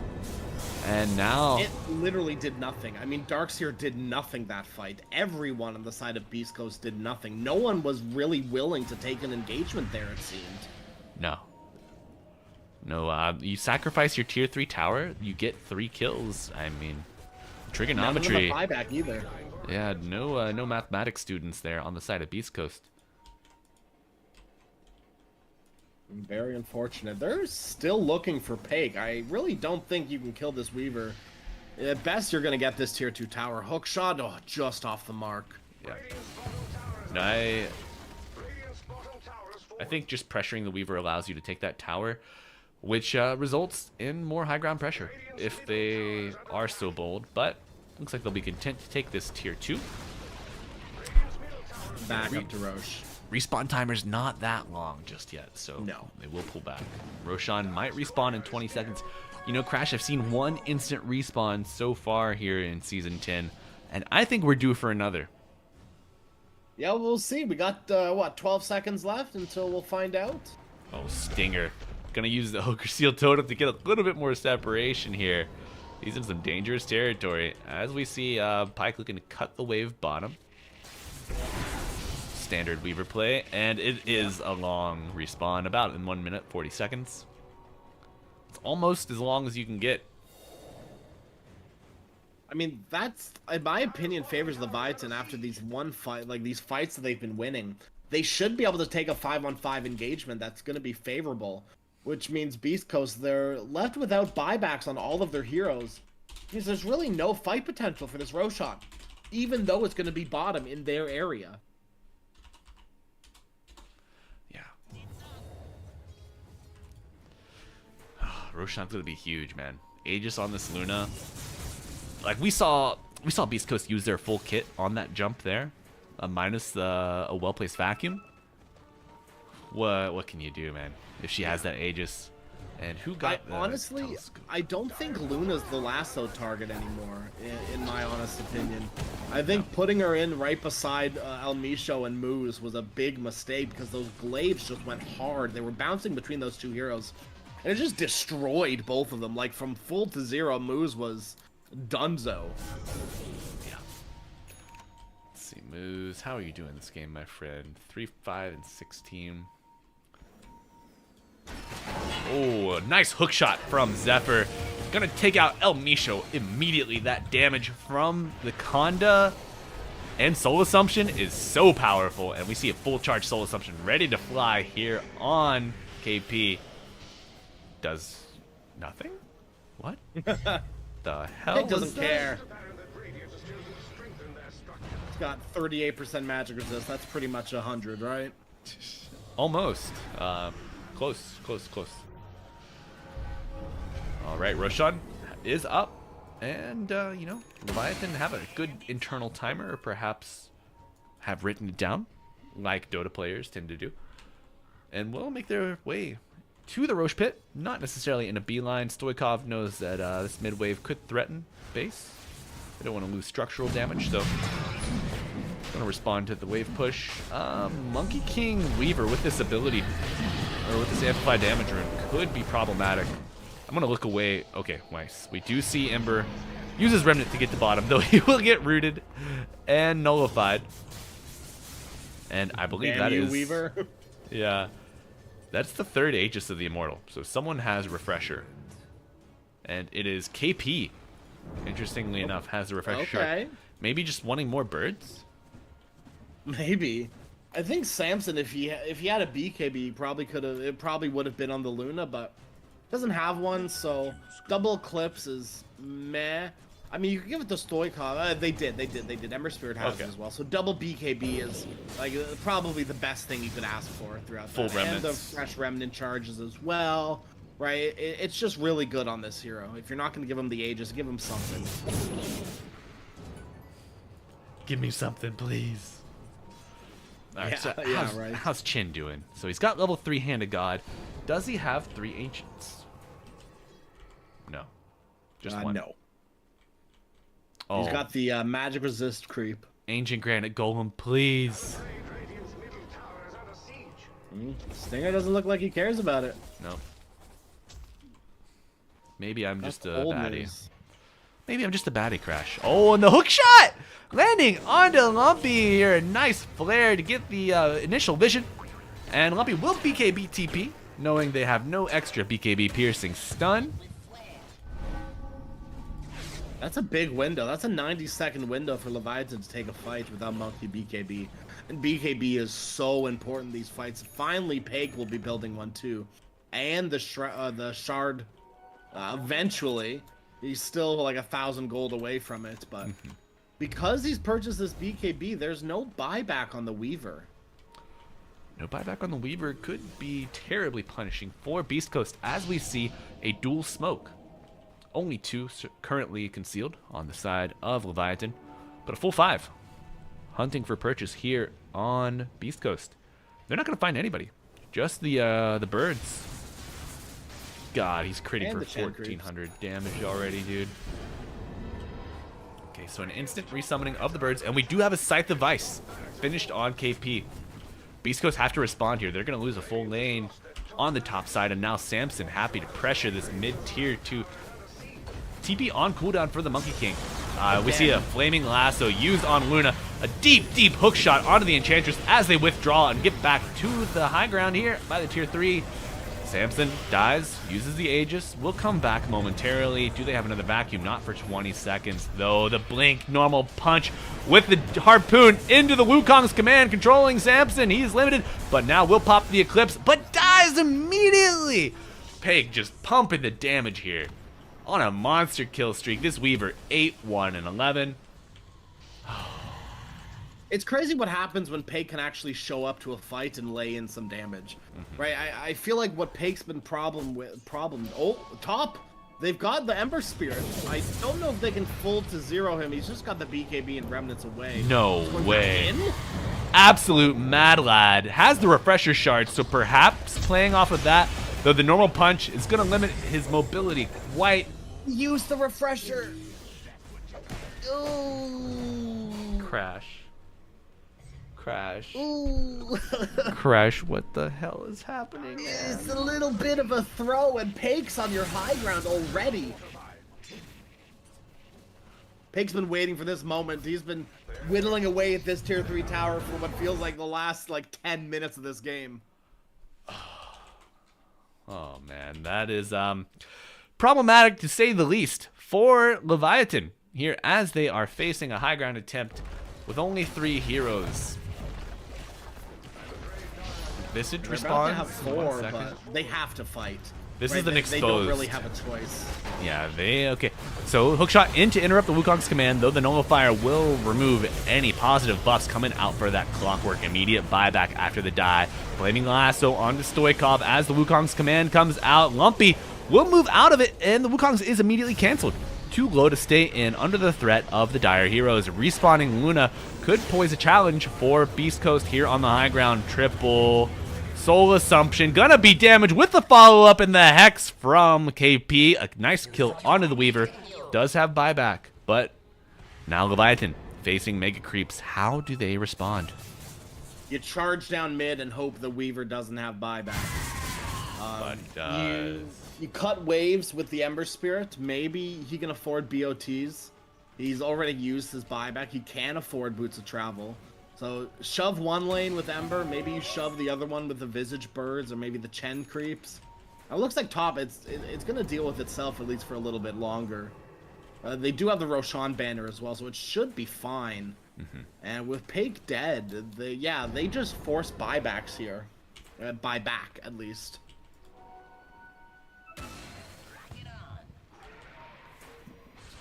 Tension in the air as Leviathan approach the Radiant base for the 4th time, I believe. Maybe the 4th critical time here. Checks out. All right, normal punch onto the illusion. Nice bait from Samson. Using the Manta preemptively. A long cooldown for quite some time. Monkey King rooted up. Lumpy will throw the Boundless Strike out. And now Stoikov is in the fight. Gets hit with the Flaming Lasso. Clockwork with the hookshot to interrupt, but a nice vacuum wall onto everybody. Ugh. Beast Coast lose their full lane of racks, but now on the offensive, looking to limit the effectiveness of Samson. Get a normal punch onto him. Another illusion pumping that damage with those glaives. Bouncing. Manta style used, and Wukong's command with the extra ring coming out. It is a massive AoE. Circles on circles. Harpoon pulling down this whale of Luna, sinking the net worth into her belly. But no buyback available. 30 gold short. Oh, man. Zephyr. Don't get the bounty rune. Dude. There's no bounty rune for Zephyr, though. Oh, it will not tick up at the next minute. 13 gold. There's another 20 seconds. Zephyr, stick around for the bounty. Go, go, go. No, he's got to go back, but he doesn't have hookshot now. So no BKB piercing stun available. Buyback on Samson when it was available. And, oh, they find Monkey King in the trees! Lumpy! Lumpy! Your aggression will be your downfall, my friend. Perhaps overconfidence. There's no buyback. I remember you was conflicted, my pal, but damn, not like this. Exposed Ancient Leviathan against Megas. This is throw after throw, dude. I feel like Leviathan, they had a really good chance this game. They threw it a little bit away, but Beast Coast, without this buyback on Monkey King and Pake on his, buyback as well, this could be game for Leviathan. They may be able to come back through this still. Ancient Exposed and Mega Creeps, they still have a big fighting chance. Yeah, Enchantress trying to bring the Warpine Raider across to drag the wave away from their base, limiting the push abilities of Leviathan. Okay, we see pings come out on the top side. They know Enchantress is out there, but I mean, she's TPing home. Okay, Leviathan take the outpost to give KP a point of TP. Crash. This is going it. Into the base though. This is do or die. Deal with it. Okay, yeah. Ember Spirit's there in base, has a remnant somewhere. And El Misho looking to get a little bit of vision up. We'll go on the aggressive with the Blink Lasso, the Nullifier onto the Clockwork. He's got a hook shot to safety, but he's hexed up. And he is dead. No buyback on the Clockwork. 4 minutes. And 110 seconds on his respawn timer. Oh, Leviathan are in dire straits here. You hear that sound in the distance? That is the horns of the biggest retreat horn that I've ever heard in my entire life from Leviathan. The second they lose Clockwork, every single person's like, "See you later, dude," and they disperse immediately. As soon as they see Almisho throw that lasso, they're like, "Hey, I'm out. Like, see you later, guys." That horn is also the signal to charge for Beast Coast. Ancient Exposed. Waves crashing into the Dire base. They are ready to start their assault here. We see a smoke on 2 heroes. KP taking the aggressive positioning. Perhaps your tankiest hero that you can afford to let get gone on. Luna almost has 5k HP, but if she's controlled, she's not going to be able to contribute in these fights as the BKB used on Lumpy, and Samson gets controlled immediately. Blink Lasso on KP, so no hex is available on the vacuum wall out from Darkseer. Moose gets the kill, and it's 3 dead for Leviathan. Wukong sealing the deal. Stoikov, where are you, my friend? Doing your best, but it's not enough. GG called here, 50 minutes and 30 seconds in, as Beast Coast claim Game 2 of this best of 5. Oh man, Leviathan, this was the closest game out of the first 2 at least, and even then, right, it felt like Beast Coast were in the driver's seat for 90% of this game. And they just started, a little bit of throws here and there started to add up. Leviathan were able to claw their way back, but it was a hard-fought one. And Samson, as hard as he went this game, which he did, he went very hard. It felt like the rest of the picks were just too far behind, right? Stoikov, he played great, all things considering, but look at KP's damage this game. Like, he did 22k, which, like, that is comparable to, like, Darkseer level damage, but then you take a look at, like, everyone else. Chen doesn't do any damage. Clockwork does a comparable amount of damage to you, but when I think of Visage, I'm thinking big damage. I'm thinking big push. And I just didn't see any of that this game. Yeah, I agree. The push strat from Leviathan unfortunately did not materialize in a timely enough manner for them, and got outpushed by Beast Coast. Man, I think if you're going to play a melee mid, you have to ban out Monkey King. Or maybe just don't play a melee mid. Yeah, I think Ember Spirit, there's too many counters to him right now. You pick the Monkey, you pick the Slardar, the Huskar, the Sniper. There's just too many. Where Ember Spirit, this is the reason he's not seeing play. No matter how strong Mage Slayer Ember Spirit is, it's just not good enough. And I don't even think, I don't even know. He didn't even go the Mage Slayer this game. It was just Maelstrom into Sange. Yeah, not a ton of magic damage coming out, I think. But, every little bit helps. And that damage over time, maybe not bad. But, Mr. Crashroni, who do you give MVP to for this game 2? Can I say someone on the losing team? Is that okay? Sure. Can I just say Samson? As well as I think everyone on Beast Coast played, there was no real shining star except for like Samson in my eyes, where the whole game was on his shoulders and he performed quite well. all things considering, right? He had like a 20-minute conda, which kind of crazy, right? And got 6 slotted by 35 minutes. That's the Luna done, right? That's what you need to do on Luna, and Samson performed very, very well. He did. But my friends, we're gonna throw it to a brief intermission as we gonna be close. Tomato has break Tomahawk away, but they do get the kill first as BZM gets basically soloed by Ace. And now Tofu in the midst of a TP, but gets right-clicked into Oblivion. I mean, if you think of one axe, I mean, I feel like it is Seb, though, right? Surely. Ace. All right, here we go Another again. call comes in, dead shot though, but the split earth is there to layer, and the chop. Actually, I couldn't tell if the chop was completely successful or not. Either way, the kill goes the way of Gaiman again. Ari now flame broken and lassoed, looking for the call. Oh yeah, that feels good. And just It's gonna do more than that, huh? I know the dead shot clipped Duracho in the end, but I'm surprised he didn't do more of a dent into Tomato there with the items that he has. yep, dead shot. Ace. Now on to Ace. It's tanky. Already at half HP is Tomato closing the gap. Has the chrono, of course, will use it. The rest of his team will walk into it as they do. Awkward. Very poorly played there as Ace now calls, looking for a potential chop, but Tomato time walks away. And Ace was using the Bloodstone there. The coil's gonna snap, and he's still very tanky, but eventually OG gets what they came for. Tomato, though, lassoed and soloed essentially by Tofu. Seb's gonna get the Nightmare Celery, takes it off instantly. Tofu making his way over as well as BZM coming to the party. Jingu is gonna connect, but the RP onto 3 heroes. Block grenade onto 3 heroes as well, even more important. Seb gets taken out first by Quinn though, glimpse out onto him. Gets another Jingu stack, but he falls in the end, 2 for 2.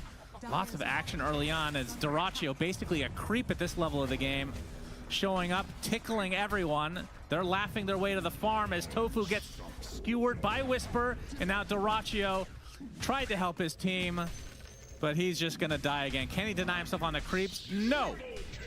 All right, that was unnecessarily rude to Duracho. Because again, this is honestly, okay, hang on. Yeah, hold your horses. Whisper has no time for All right, puts for Ace on the cliff. Very classic stuff. And the Static Storm now applied to several heroes. You can see Quinn just trying to brush it off. He's going to get snowballed, which actually cancels the grip. And Quinn gets off his Wukong's command. Whisper getting really low, but Nightmare to save him just a little bit. Another skewer, almost clipping all of them. But the damage is enough either way for OG. Ace still stuck up there, that fat, juicy watermelon. Finally, Whisper's reign comes to an end via Duracho's right click. Somehow he does enough damage to kill something other than a creep. It's incredible, in fact, as Ace, this will take a while, but Tomato and company will claim the watermelon. Feels like it's more than that. OG trying to beat that record in this one. Yeah, for sure. BZM, all right. Oh my God. Beautiful. RP onto 3 heroes. Waveform completely misses. Ravage to follow from Ace, though, actually doing a lot of damage. They're going to be able to take out Whisper and the Bane. As you can see, 4 heroes very low for Gaming Gladiators. They try to run away. The Magnetize gets 1, make it 2. And BZM and company able to eventually clean up. It was looking a bit hairy for them, but this net worth lead is no joke. Ace stuck inside the kinetic field. Triple kill for Tomato. Okay, he's in there. He wants to go in really very in there. deep. My goodness, gets off the Magnetize, already at half HP. RP comes in, hitting several heroes with the skewer into the Static Storm, and the Waveform finishes them off in style. It's gonna cost them the life of the Magnus, but that is well worth it. That was a disgusting combo as Tomato gonna farm the sniper and get the rampage in the fountain. Oh my goodness, this really does feel like a pub. Checking out these Ancients, blocking out some camps, getting some info. Double warded, actually. Oh, smoke on smoke here. Liquid are going to make the jump first on towards Crit. Nice static. Make sure that there's no further backup to help Crit out in that initial jump. Nisha? Falcons might still have a chance of the fight, though, because they've got the Spear connection and the Laguna. They'll burst straight through Nisha and through Boxy. 33 is still left on his own here. Trapped in the arena. He'll try and run away from this ult. But there's a missile heading his way. Snaking and Skeeter slowly running him down. He's very likely to be going out as well. Double kill for Skeeter. And Marine is going full spellcaster. So rest of his team is a lot of physical. He's all that magic. Mickey. They're going to get the jump on him. They try for the Spirit of Light Strike. The combo's not quite clean enough. He's still able to step away. But the Yules, is anything else left to play with? There's still an arena. And Mars got the catch. It doesn't matter that they don't hit the initial combo. They get the 2 kills at the end of it all. In the mid, Boxy and Isha. They're trying for snaking. He's tanky. He's getting the heals off. He's walking away. They can't finish him. And the backup's inbound, and the rest are wrapping across. As Amar's here, Nisha's got to be careful with the way that he gets out of this. Boxy, he doesn't really have a whole lot of options. He's got the snowball, but the Yules is there. Amar's got the catch. It's going to be another pick here for Falcons. Good Lord. This is brutal to watch. Skeeter's actually leaving. They do have the number advantage. They're going to have to set up on him. He has got the Aegis. Let's see if they can get through him the twice, maybe even not the once. The damage is not quite there. They got crit. Skeeter's able to step away. They'll jump in with the Waning Rift. They have got Mickey in with the God Strength. So they've taken out Skeeter the once. Mickey is going to try and deal with snaking off to the side. They'll ignore Skeeter for now. Over to the top. Mars caught. And they're on him. Staying in the arena. They're going for round 2 on Skeeter. He'll get the flat cannon off, but they will kill him. It could be, I feel like, but perhaps just the power of Luna being a really strong hero, and same thing with Zeus, and especially that timing that you provide globally. Let's see. See if we get a bit of first blood action here. Falcons trying to get the setup in with the disruption into the Light Strike array on towards Boxy. And the Fairy Fire's there, but they'll still get him first. First blood goes towards Skeeter. Liquid in return will manage to take down Snaking, and they'll also take out Skeeter. So they'll get the 2 kills in return for this Liquid. Still will have that Thunder Gods, of course. Insania should be pretty dead here. Disruption into the arrow, the burst of the Laguna Blade, and Dragon Slave will take him out. Mickey is considering helping Nisha out as Nisha. They're trying to get in on top of the Zeus. Mickey trading back at them to try and dissuade them from committing it to get the kill. It won't stop them. They take down Nisha. Is under attack. Bring in the numbers. I think he just hit 6 to get the purge right after the kill. Amar with the rest of this Moonlight Shadow as well, considering the setup onto Mickey. His boat is up in 1 second. He's got the X mark. Is there any help for Mickey coming in? There's 4 heroes of Falcons going in for the Luna kill. The Light Strike lands. They take down another big kill here. Falcons with a solid punch back. Moonlight Shadow kicks back in, but the sentry's down. Liquid are prepared. TP backup will be coming in for Skeeter. Crit turns up. Crit immediately going to get doomed there from 33 as 33 takes Crit out of the fight. Amar, he'll drop the boat combo, but Skeeter's gone down the once. Malorine, Light Strike Array, the full combo, dropped over towards Nisha. He burst through the Zeus. Mickey, though, he's punching heavily into Skeeter. Oh, he died. Skeeter's out. 33, he's kind of cleaning up. He's in on a Snake King. Snake King cannot stand his ground against the Doom. Double kill for 33. The fight's Liquid. A couple heroes still getting low. Poisons the rum. Get 33. Can they get Insane as well? I mean, X mark is up. He's not got any heal for a few seconds. Marion's starting to fall low on the mana. It's got enough for the Light Strike. The heals are out. Insane is walking away, but the Tidebringer angle's there from Amar. There's that Radiance. They didn't proc the Reincarnation, and there is a Static Storm on cooldown for 60 seconds. Marine. Amar teasing around with the setup onto Mickey, but the Doom's going to get dropped here for 33. Defensive disruption comes out from Snaking, and they're still trying to focus down the Kunkka. 33 will stay on top of him, but it has led to the split where Mickey's been left on his own almost. He's just gone. He's out of the fight. The backlines are falling, but Skeeter's ready for round 2. He'll turn towards 33 with the Ray Fire Blast. Crit and Snake poking in from the side, but Nisha, he's dished out his entire mana pool of damage, and it's too much for the Wraith King to live through. As Skeeter goes down, Liquid, they've found 3. Can they find more? Crit, he'll go down. They'll get themselves a 4th kill out of this one, Liquid. Again, they're not able to find this backline, which I figured Liquid could. Maybe it's just not presenting itself. Maybe now, though, John. Boxy's making his move up. They want to try and find her against Arteezy, but the Orca does make him kind of hard. Still, he'll go for a snowball, hitting 3 targets with the stun out. Arteezy, he's got the Aegis up, so he's going to keep manning up here up against Team Liquid, but it's looking pretty rough for him. He will at least go down the first time. Do they back him up? Arteezy's in the middle of nowhere right now, and the answer is just no. They could not get there in time to help out the CK. And so Team Liquid, they will be gifted a very important couple of kills, as it seems like even Saberlight now going to get caught, but does have the Primal Split, so he'll pop that. looking for a target. Smoke will be broken. 33 though misses the initial stun, and now Leviatán looking to try and turn this one around.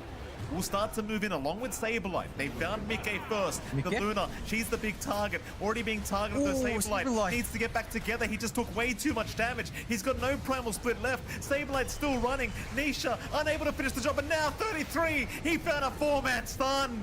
Oh, what a setup from 33. You missed the first one, but there was no way in hell he was missing the second. Arteezy's been caught to boot.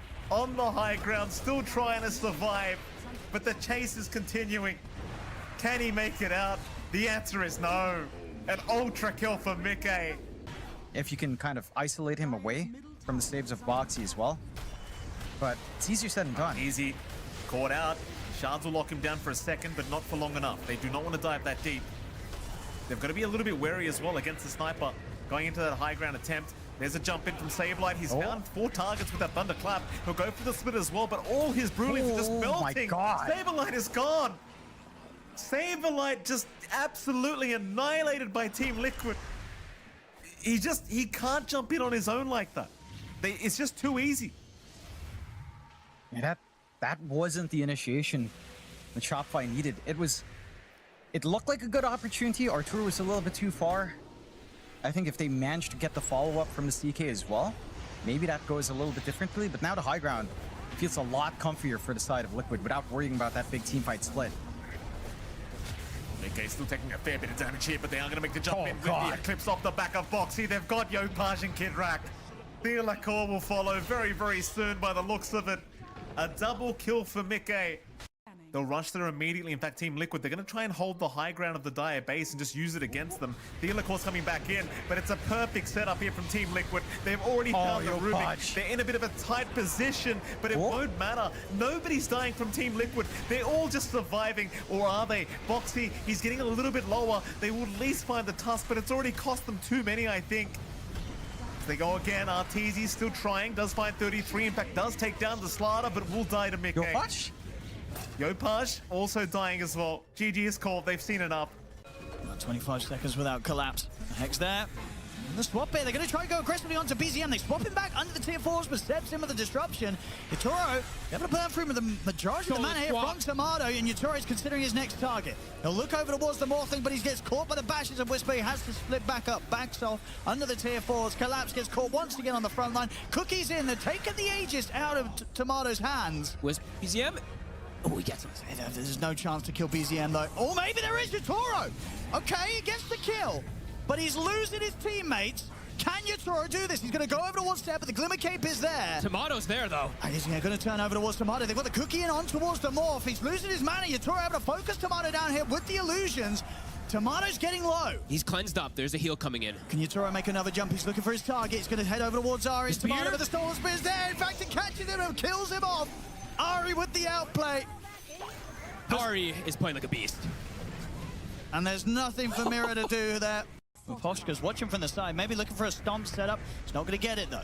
With the root instead, on towards Seb with the Brambles. Jump in and a jump out from Lal. It's a little low on the mana. The Supernova comes out. They're not going to try and kill it. They'll let the Spear from Collapse finish off Ari. The Arena's down. Now they're ready to go back in for round 2. They look towards Seb. Seb caught in the Arena. Tomato turns up. The Infest is there. Gives a bit of a burst heal to Seb to keep Seb fine. And it's ended up being Lal that's dove under the tower for this. He gets punished. Lal's out. Mira will manage to TP away. BZM, he'll get the deep one. He's going in for this one. Beyond the tier 3, but the Yules is there. Mira will be able to dodge the combo. Whisper's still ready to go, though. Jumps in with Tomato. They're diving into the base here. He's on towards Collapse. It's deep. They've got to be a little bit careful here, OG. I don't know if they can continue to try and get away with this. They're on the retreat. Lal will try and drag back Tomato. They've got the arrow with the spin. It's not going to catch him. Tomato looks to turn, but he's still getting torn apart by Yatoro. Yatoro's back in action, and he's cleaning up. OG, they stuck around for too long. They've lost 3 of them. BZM also in trouble. I mean, they stuck around for that dive. Spirit playing around their vision. They have that one ward they just placed. Trying to jump out with a Wind Waker. Collapse. Lotto. Gem is on top of him. They've got eyes on him. They'll head back for now. They'll turn with the Bramble and the Cursed Ground down onto Whisper. Tomato's got the BKB. Tomato. He's still getting torn apart, but he's got the Axe. Will be able to jump inside of Yatoro for now. Yatoro also getting caught by the Fiend's grip from Ari. And that's a good grip. That's a big grip. He's out for 90. Great they kill angle. off the Luna. Now they're ready for more. Still joined by Crasheroni. I try to scare him off a little more every game. Just does not work. I cannot shake the guy. But here he is. Hello, Crash. What do you expect to see in Game 3? Look, if I'm being honest with you, I expect to see a Beast Coast victory. It doesn't feel like Leviatán are on the same page right now. And Beast Coast, they are taking full advantage of that. Lanes have been scattered for Leviatán, whether, it's Zephyr making solo plays on the Shadow Demon, farming an easy camp, to then leaving KP alone for the entire lane, to, this Luna Chen lane that just never ended up working out. Both games, it really fell flat because they did absolutely nothing. So it's just a little bit of disconnect between the players, between the draft, between the heroes. I genuinely would really like to see Leviatán step it up here. Like, I'm not hoping for a 3-0, but I'm expecting it. Sure. Yeah, I think the bar for expectation has been set from Beast Coast, though I am enjoying seeing a bit of a switch up here from Leviatán. They steal the bat, they grab a Razor. Great answer for this early draft of Beast Coast. The Shadow Demon caught us a little bit by surprise, but we foresaw the Crystal Maiden coming out before we went live to bring that information to you, chat. Hello. Yeah, I like the Razor into the Shadow Demon, though Demonic Purge, very strong against that Razor once he gets cooking. Just the slow really limits him a lot. Makes it easier to navigate around the Ball of Lightning in that fight. Yeah. It is one of those situations there, though, where you disrupt the hero that Razor's going on, and he doesn't care because he's linked to them, and he's just going to continue siphoning their damage. So that feels pretty good. Yeah, that's the soft counter that I was kind of looking for with the interaction there. Ooh. All right, so Elder Titan. All right, seeing a little bit of minus armor come out with the Natural Order and the Eye of the Storm, but Crash, damn it, dude, I feel like this is gonna be a Luna pick again for Leviatán coming up. I have a strange feeling of the same thing. It's either Luna or CK. Another minus armor hero with the Reality Rift, Chaos Knight, able to get in range close up and batter this Crystal Maiden or the Shadow Demon. Not a bad offer. Still in the pool as well. Could be a possibility. I'm trying to think of, I think Elder Titan Chaos Knight's a weird lane. It's the double melee and then nothing stopping Beast Coast from grabbing a ranged hero. Leviatán have also ran Elder Titan 3. Ooh, okay. It did not go well. They had a double melee off lane. I do not expect them to repeat the same folly this time. I hope that they don't. But, they won that game, never be too certain. By the looks of things. They did, though KP got... The offlane got absolutely shit-canned, for lack of a better word. Interesting build, too. Mask of Madness Ags. That is certainly something. Oh, that's the pub stomp build, though. Yeah, but this ain't no pub, dude. This is certainly not for all the marbles. And to review those marbles, just like the overall prize structure, first place here at EPL World Series America Season 10, we get 5,000 buckaroos. Second place, 3,000. So you're fighting for a difference of 2,000 USD here. So not the largest prize pool by any measure, but I mean, everyone's got to eat. And every buck helps out. And the buck does not stop here. No Enchantress, but a Weaver will enter the field. You feel like this was effective enough for Beast Coast in Game 2? I think it was. There were shortcomings from Pake for sure. There were fights in which Pake should have joined that he just couldn't get into. Fights you should be able to get into now as the Weaver. Really, you don't care about Razor at all. There shouldn't be a point in which you're getting full-length linked unless you've used Shikuchi to get in. But Pake, he's made little mistakes before, maybe that's what Leviatán are hoping to capitalize on now. Mm-hmm. Yeah, there it There's is. the Chaos Knight. Foreseen and arrived. It's gonna be a Shadow Demon in your lane though. Like, that feels really good for Shadow Demon. Yeah, armlet toggling's gonna be a difficult task when you have to worry about the shadow poison. And Frostbite, little ticks damage as well. Mm-hmm. I mean, we've seen Sammy Boy play a great Chaos Knight. It punishes these weak safe laners and these weak off laners. Has a nice amount of sustain as well. Yeah. But damn, yeah, I'm unsure. I really they played think... it what, yesterday? Yeah, he did. He played it yesterday against Infinity, it looks like. Mm-hmm. Yeah, it feels like Sammy Boy's only playing either CK or Luna at the moment. Yeah, it does seem that way, huh? It does. Like, taking a look at his recent games, it's literally like Luna, Chaos Knight, Luna, Shadow Fiend, hello? Yeah. Luna, He cooked. Chaos Knight, Luna. Sammy, he cooked on whole Shadow load of Fiend. Luna. I remember that game. It was extraordinary. He cooked, but he lost, so at the end of the day, the Shadow Fiend is still a dumpster hero, it turns out. It's got a very good win rate in Season 10. That's fair. I think the only way you're picking Shadow Fiend is if you're like very, very confident that you're going up against a team that has no way of dealing with it, or that you just outclass. And I don't think that either of these two teams are in a position where they think they outclass the other. Yeah. And they're certainly thinking about every single way to outclass the opponents. Both teams only have about 12 seconds of reserve time, and then Beast Coast eating into their final reserve time here as they choose their last ban.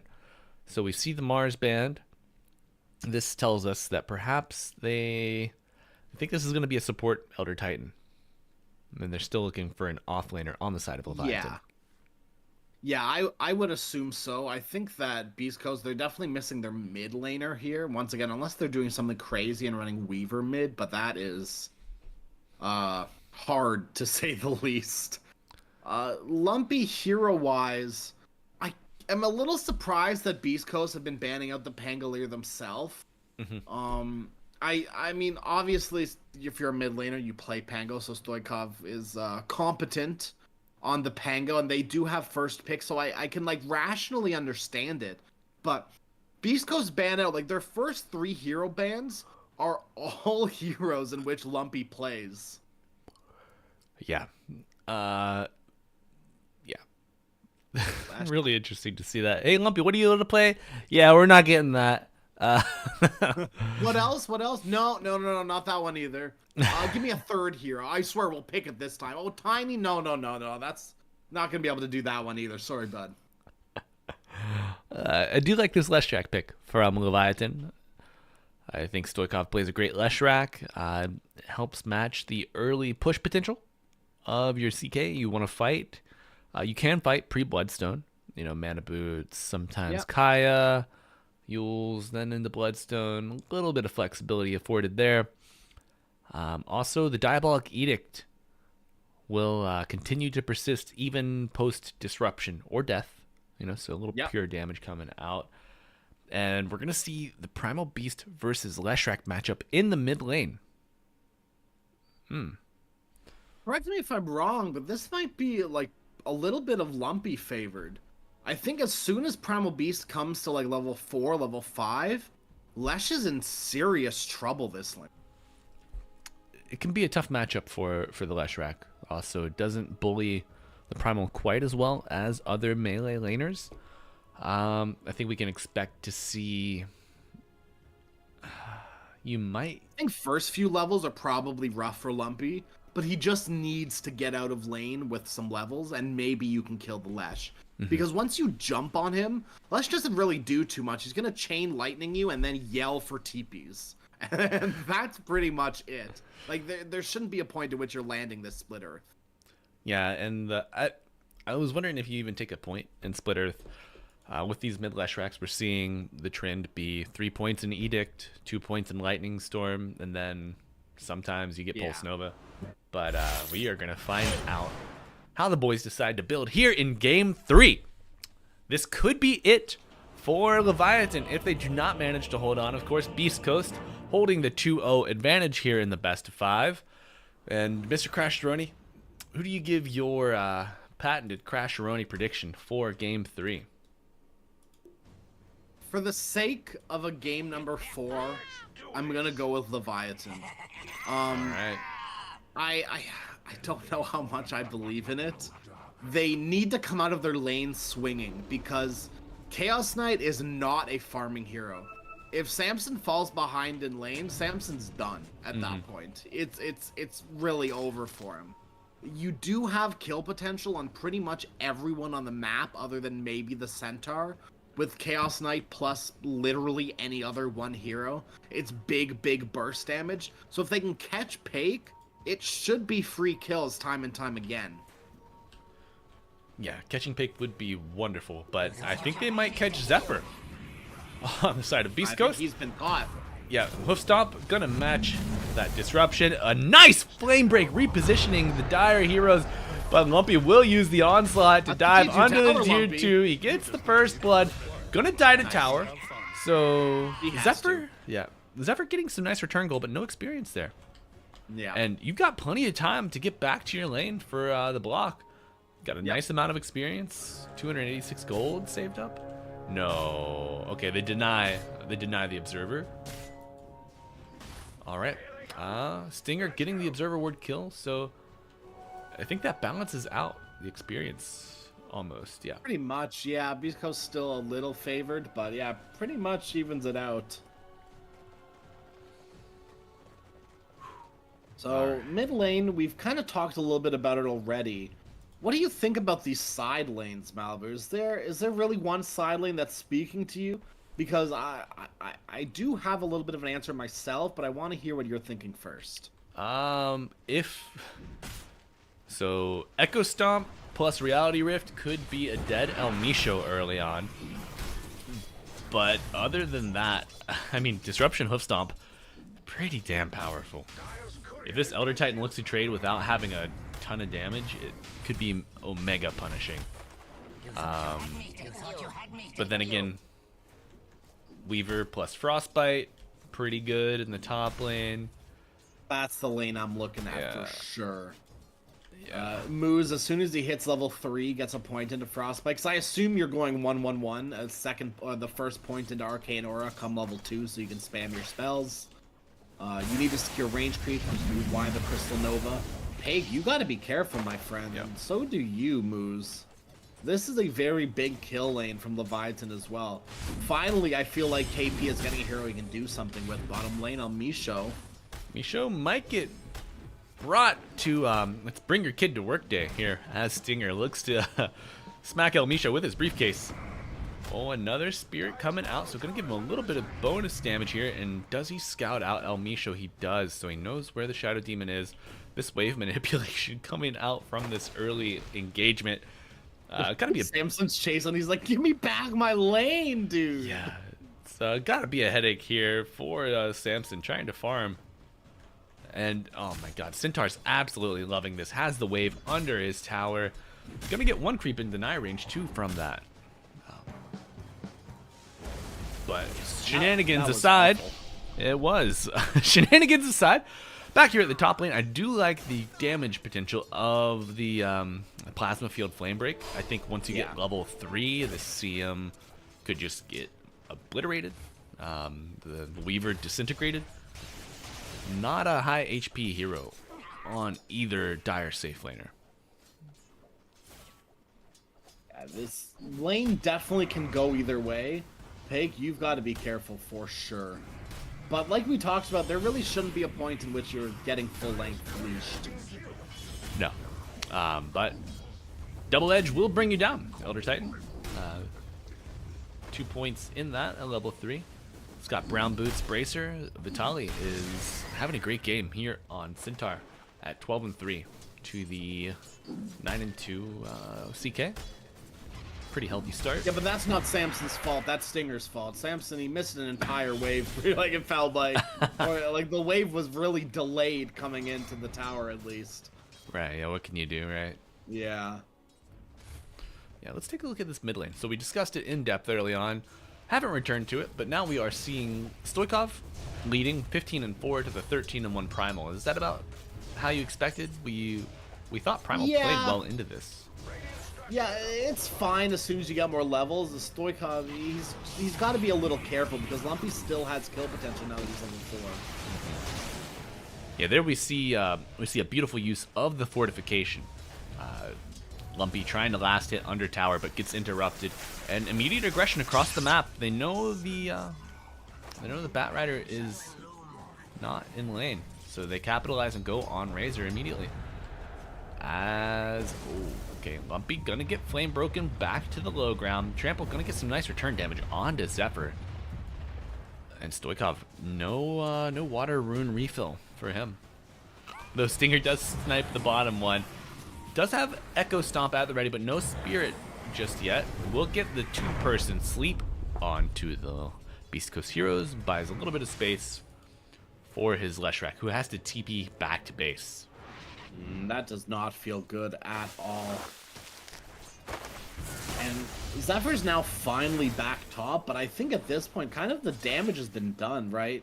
KP, he's farming very, very well, but that death puts him behind at least just a little bit, where I think if Zephyr was there, I don't know if they get the kill on Stoikov there if you like, even though you TP'd mid, I don't think they have kill potential there. So maybe a little bit of a misplay from Zephyr, but it should be fine as long as he doesn't leave KP high and dry too many more times. Yeah. You know, the current state of Dota, you can't prioritize everybody. Yeah. So you kind of have to pick and choose who to sack, and the answer's been KP for now. Oh, and Lumpy TP's to the top lane, so Stoikov getting a little bit more breathing room here. Lumpy getting a good position for this onslaught. Frostbite will come out onto Zephyr with the swarm arriving. Gonna take those tower hits, and the Bat Rider will fall. Credit going to the mid laner. Beautiful. Absolutely beautiful rotation from Lumpy. There's nothing really left for him mid. So, like, yeah, you can sit there and get harassed down by the Lesh, but the best thing you could do right now is further punish these side lanes. Well, they are going to punish the mid lane here. Disruption onto Stoikov, though it's a bit of return aggression. Onslaught used to get Lumpy down to a possible spawn. Stinger is in the neighborhood. And it will be Who's moves, denied it? denying the haste rune top. Nice rotation coming out from the CM. And Stinger spotting out the Lumpy bounty rune snipe. Oh, and we hear the Chaos Bolt let loose in the bottom lane, though. A low roll. Not stunning for any sizable duration. Now, Crash, is Samson having the game that you need to be relevant here in Game 3? I think it's fine. Right, you're top of the CS, you're pretty much on par with your Leshrac, who is currently going to take those tier 2 or tier 1 tower even. Oh, nice deny from Lumpy. That actually kind of huge. Yeah, unreal. CM with the frostbite. 83. Like, it's so hard. Yeah, that movement restriction from the frostbite on the CM frees up Lumpy to go in and get that deny without getting punished. Nice play. Prism runes will be 1-1. I'd like to see Zephyr prioritize his levels, though. Right? He's currently level 3 on the Bat Rider, which is a hero that desperately needs his level 6. Yeah, a hero that does well, creating and taking stacks for himself around the map. Usually at the behest of his cores, but you know, if you want them, stack them yourself, right? Yeah. Okay. I think if you're stacking for yourself, you've earned them at that point. Of course, they can. The thing with stacks, my opinion on them, is you can always make more, right? So whoever can farm them the earliest, the quickest, just take it. And usually that's Bat Rider, because you just flaming, like you just kind of Firefly and run at them, right? Yep. It's as easy as that. You can even smoke yourself as well to make sure they don't aggro on you. True. And there's a lot of plays you can make to take big stacks. Especially with the play of, or with the draft that we'd seen of Bat Rider Darkseer. Surprised we didn't see more Ion Shell Firefly stacking. But Lumpy gonna bottle up the amplified damage rune. A nice little win for him after losing his mid 1 tower or tier 1 tower. You can make an argument to head bottom here on Lumpy with that DD rune. But you should feel fine just kind of continuing to farm up. You're working on a blade mail, which is, I mean, obviously so good this game, right? Into Lesh, into Razor even. He's got uncontrollable damage. Chaos Knight hates it too. You know, it's blade mail, I think, breaks down into 2 different ways, at least in my opinion. You've got the hit me side and the don't hit me side, right? Where all of a sudden Chaos Knight's like, same thing with Wind, right? I can't hit you anymore. Ow, this hurts. And Lesh is the same way, right? Where it's, you have uncontrollable damage, so you're gonna hit me and you're gonna hurt, and you need to turn off one of your abilities because you're gonna kill yourself if you do, or if you don't rather. So it is a really good blade mail game, and I'm excited to see it. Zephyr trying to be Rooted. cheeky and take some stacks, but instead he'll just feed his life away. Now just adding to the stack of creeps. Rooted, zooted, and booted out of top lane. And now we see a rotation. TP from Lumpy, charging on to KP. No trample just yet, on cooldown for another couple seconds. And Stampede coming out from the Centaur Warrunner as we see nearly a rainbow TP coming out from the Dire. KP will fall. They get a return kill, or a preemptive kill on the Primal though. Stoikov has rotated, using that Pulse Nova, but he will die. The damage from the Dire, simply too much to handle. And Zephyr, well, Zephyr, it's dinner time, and we've got some bat wings ready to fry up. And once again, Samson, he's ambitiously starting a TP, quickly recognizing he cannot join that fight, as it would just kind of feed his life away. And that's the second time the Zephyr's died in the past, what, 30 seconds? Yeah. Very, very unfortunate. And level-wise, Zephyr is still level 4. It's 10 minutes in. These levels are so paramount early game. If you do not get them, you are at such a disadvantage with these early pushes and fights around towers. I feel like it almost makes sense to just dodge and take stacks if you can. But here we're I'd seeing... like to see him just plop mid. Kick Stinger out of here. Elder Titan has no right. He doesn't necessarily need his level 6. It's nice, but he doesn't really need it. It's not like he can set it up for free unless he has 3 points into Echo Stomp, so it's not the biggest deal. Yeah, Elder Titan really not too much of a threat just yet. Hoping to block that camp spawn, or that stack, and he will not steal any of the experience either. Fearful of the onslaught, he retreats to the river on his own side.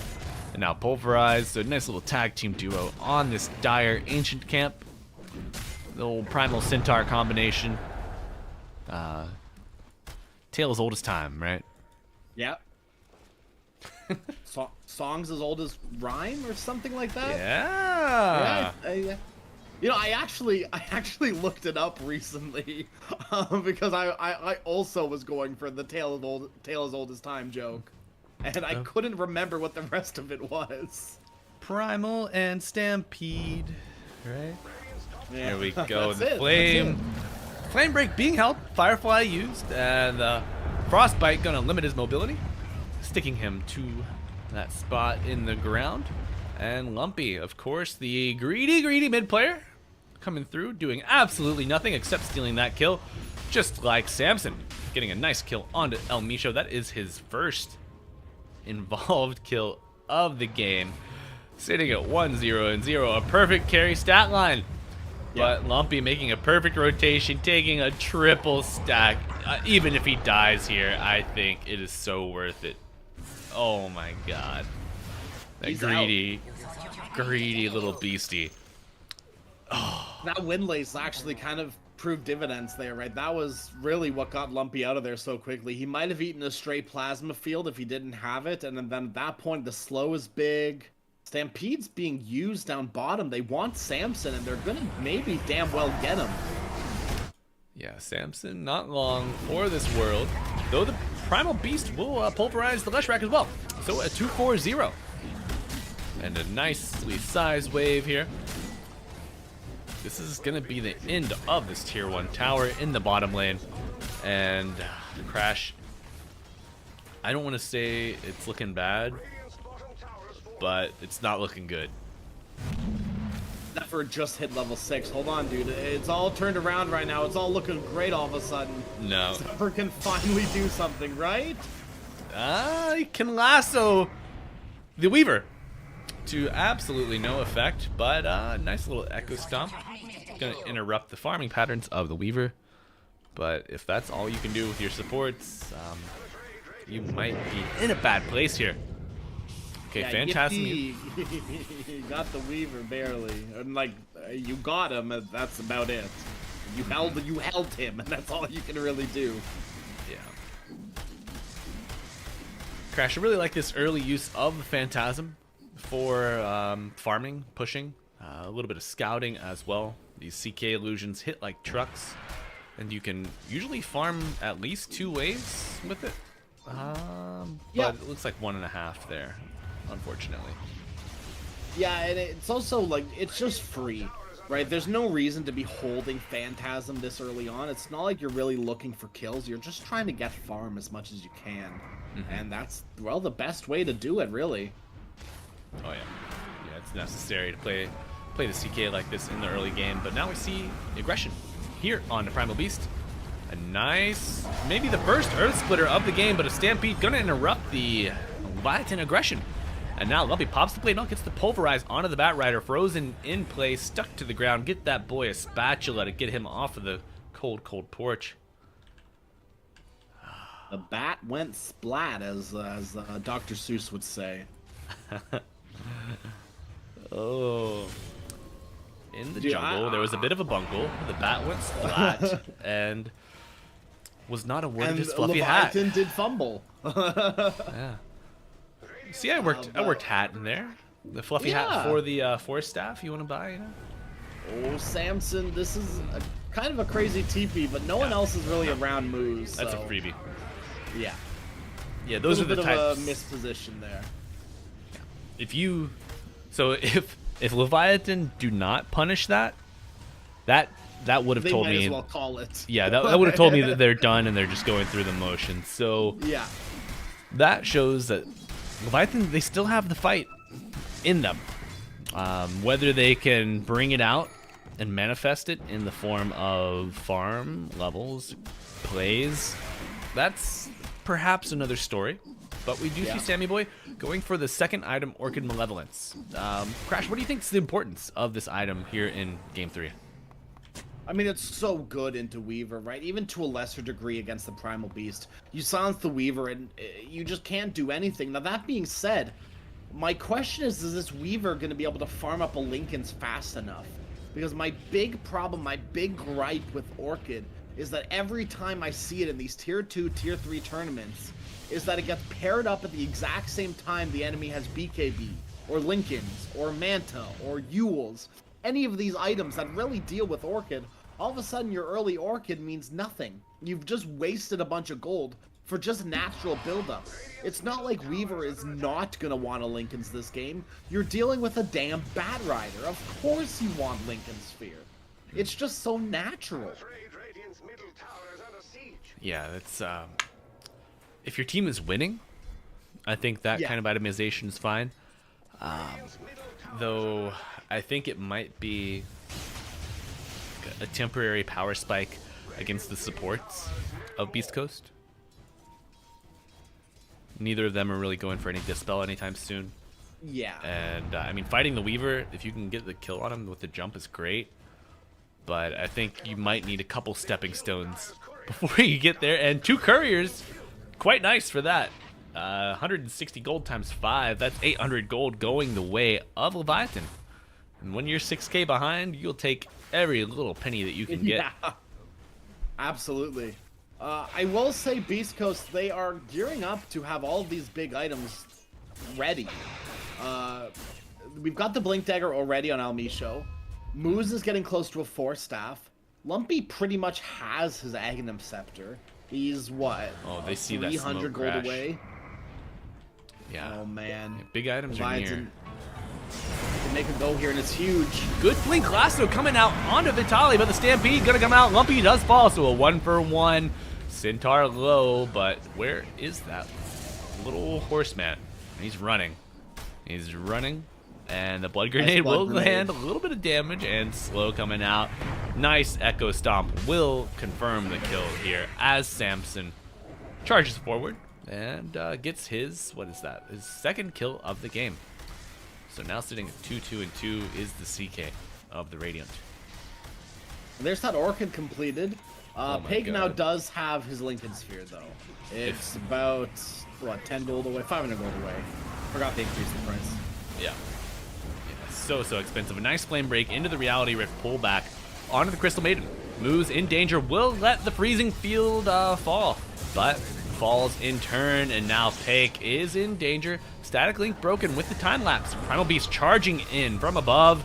Will not land at KP just yet. A nice disruption from El Misho, giving them another target. Stoikov, though, hits that Diabolic Edict, so that damage is pinging those little disco balls around him. Each one hurts quite a bit. That's a lot of physical or pure damage now actually coming out from those Diabolic Edicts. I think it's so crazy that that's a pure damage ability now.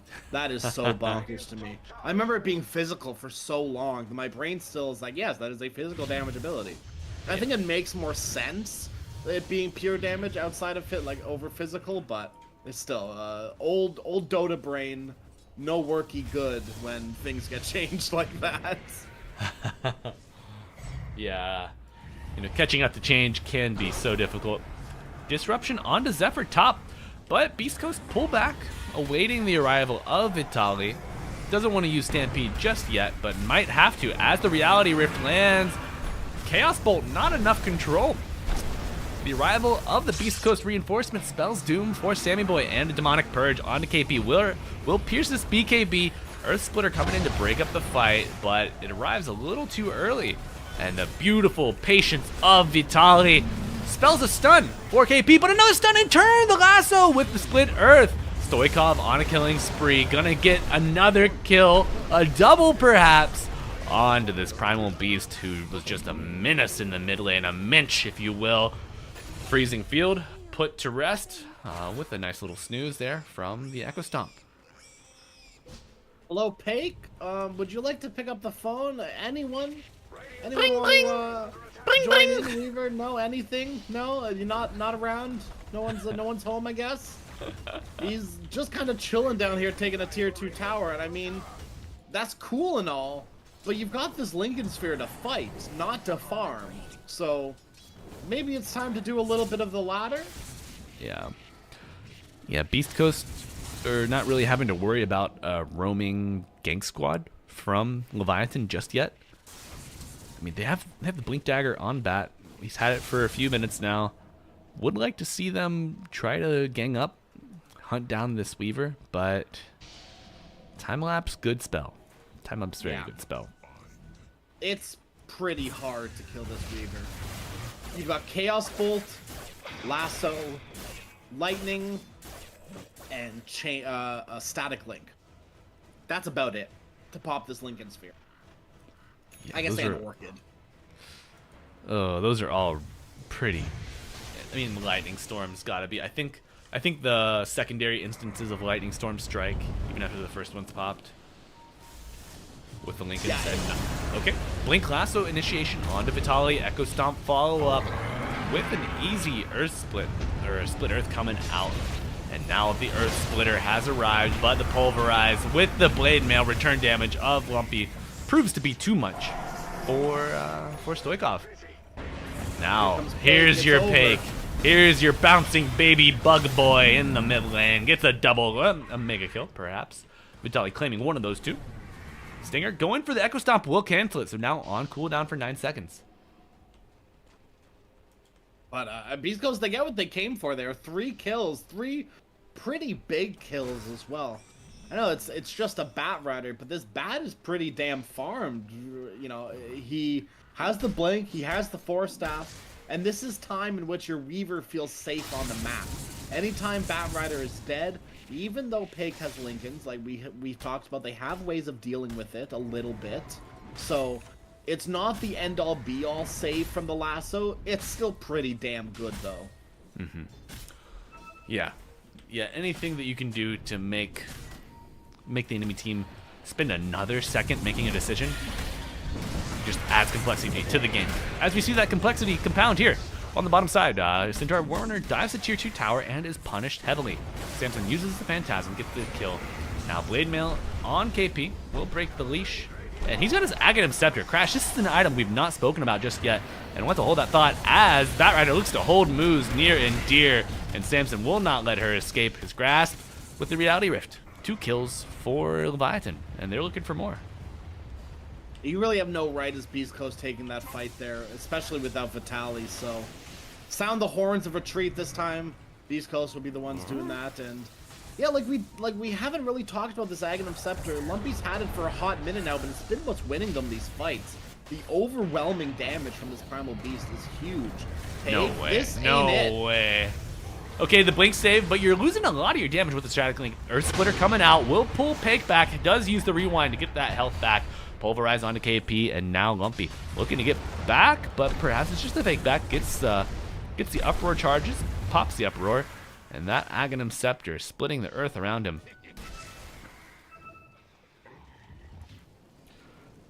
A little bit of a lull. Thank God Beast Coast were able to get out of that one. I mean, Vitaly was still respawning and trying to get out on the map. But now Beast Coast, I mean, still in this driver's seat quite heavily. And I'd be very surprised if they didn't want to make a move almost immediately after that. Oh, and looks like Pake poking his head out. No roach traps there in the mid lane, thankfully. Yeah, no bug spray to be had on Leviathan either, so really nothing to deal with this week. No, they still have their tier 1 tower top 25 minutes into the game. Do we expect to see a Roshan come out from Beast Coast? They could. They'd love to have a pick off first, though, because Leviathan, they have a lot of AoE team fights into this Roche pit. Oh, enveloped completely. Zephyr hits the lasso onto Lumpy. A disruption to follow, interrupting any other stuns or damage to come out. Now Moose gets interrupted from his freezing field, and now it's chaos as Sammy Boy is broken. Falls to the ground. Stoikov gotta be next after Stinger, and another Pulverize coming out onto Razor. KP is dead. The double kill for Lumpy. Unstoppable Mr. Bugman. Beast Coast have their pick of the litter when it comes to what objective they want to take next. If this was Birmingham, there would be a lot of alt chat happening right now from Beast Coast, but they're better than that. They know better. This is all about good manners here at EPL. And that being said, though, Leviathan are getting a little bit disrespected here in this game number 3, and I think that's okay. I think Beast Coast have earned it a little bit. Yeah, not by words, but perhaps by gameplay. You know, it's understood, unspoken, but felt Actions all the speak same. louder than words. That's for sure, my friend. How do Crash? Hello. Do Leviathan have a way in this game? I mean, you've got 2 big items on your Leshrac. Going for he's got the Veil now. I mean, your best bet is around this Roche fight that Beast Coast have just now started. So it's time to rally the troops and charge up top. Right? That is your best case scenario in winning these fights, is when everyone is grouped up in one little area from Beast Coast. You hit a big stomp, you hit a big split earth into whatever else you want to throw with the other Titan, like the Earth Splitter. The Razor damage would be big there too, so that is, I mean, I feel like the perfect place you want to fight, and it's away from your base as well. Now you're in a position where Beast Coast, they can take whatever they want, wherever they want, and I don't think Leviathan can really stop them. No, I don't think they can either. Though, that was the first Roshan, so no roar coming out from him, letting Leviathan know that an attempt was made, but I feel like that's something that you have to feel. Yeah. You gotta be had aware. to have known something like that was coming. Any big items up soon for any hero on the map? Let's take a little look-see. I mean, KP has finished his Sanj and Yasha, very cool. Weaver has just finished his BKB, which is probably the biggest item that just got completed on the map. And that is, I mean, oh, a Shadow Demon just finished Ags as well. So double charge on the Demonic Purge is gonna go insane this game. And the Demonic Cleanse as well. Yes. Oh, Samson. Samson. No way. How do they miss that? Vitali goes back in. Gets the hoof stomp with the follow-up from Moose. Playing the tree line nicely. Gets the freezing field off. And that is a dead Chaos Knight without buyback. Oh boy.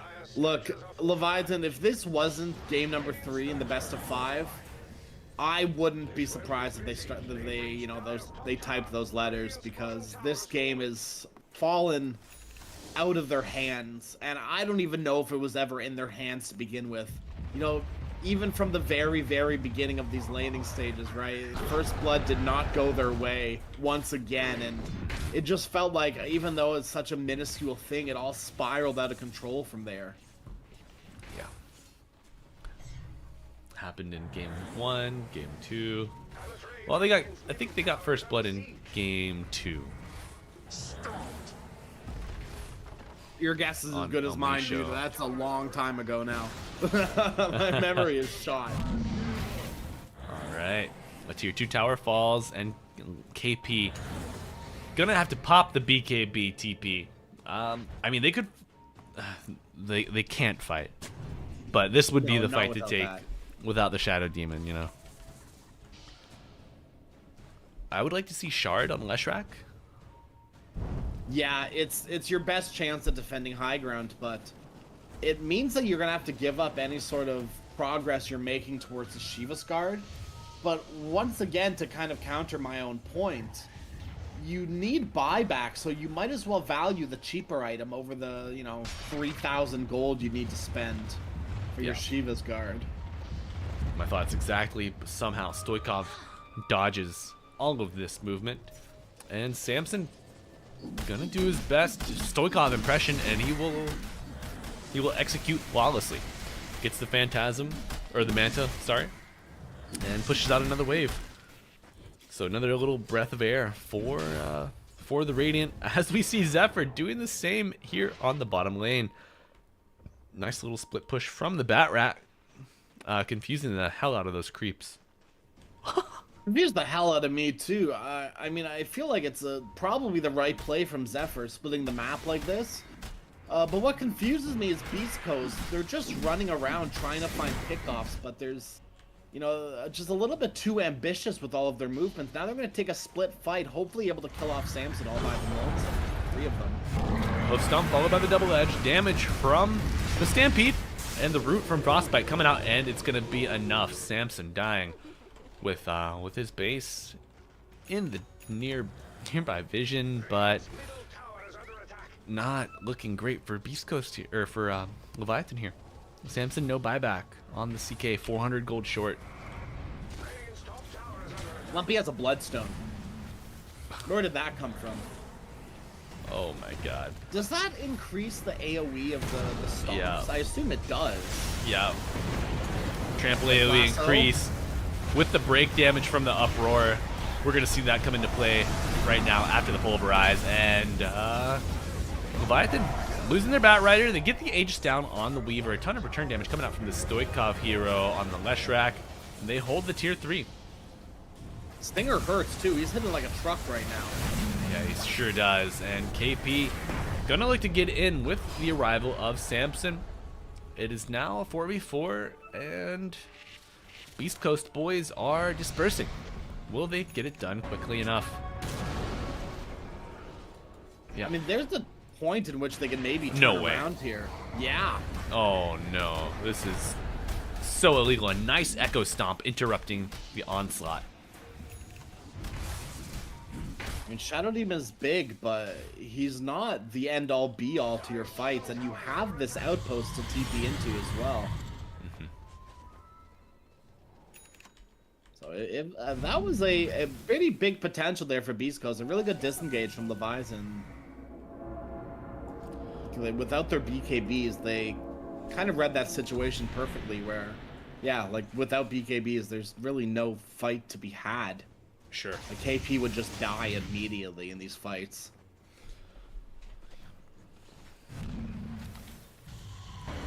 Do you ever think that Leviathan try to take a large-scale fight? Maybe not 5-on-5, but some like 3v3, 4v4 outside of the base? Or are they just on mode dodge? Just completely?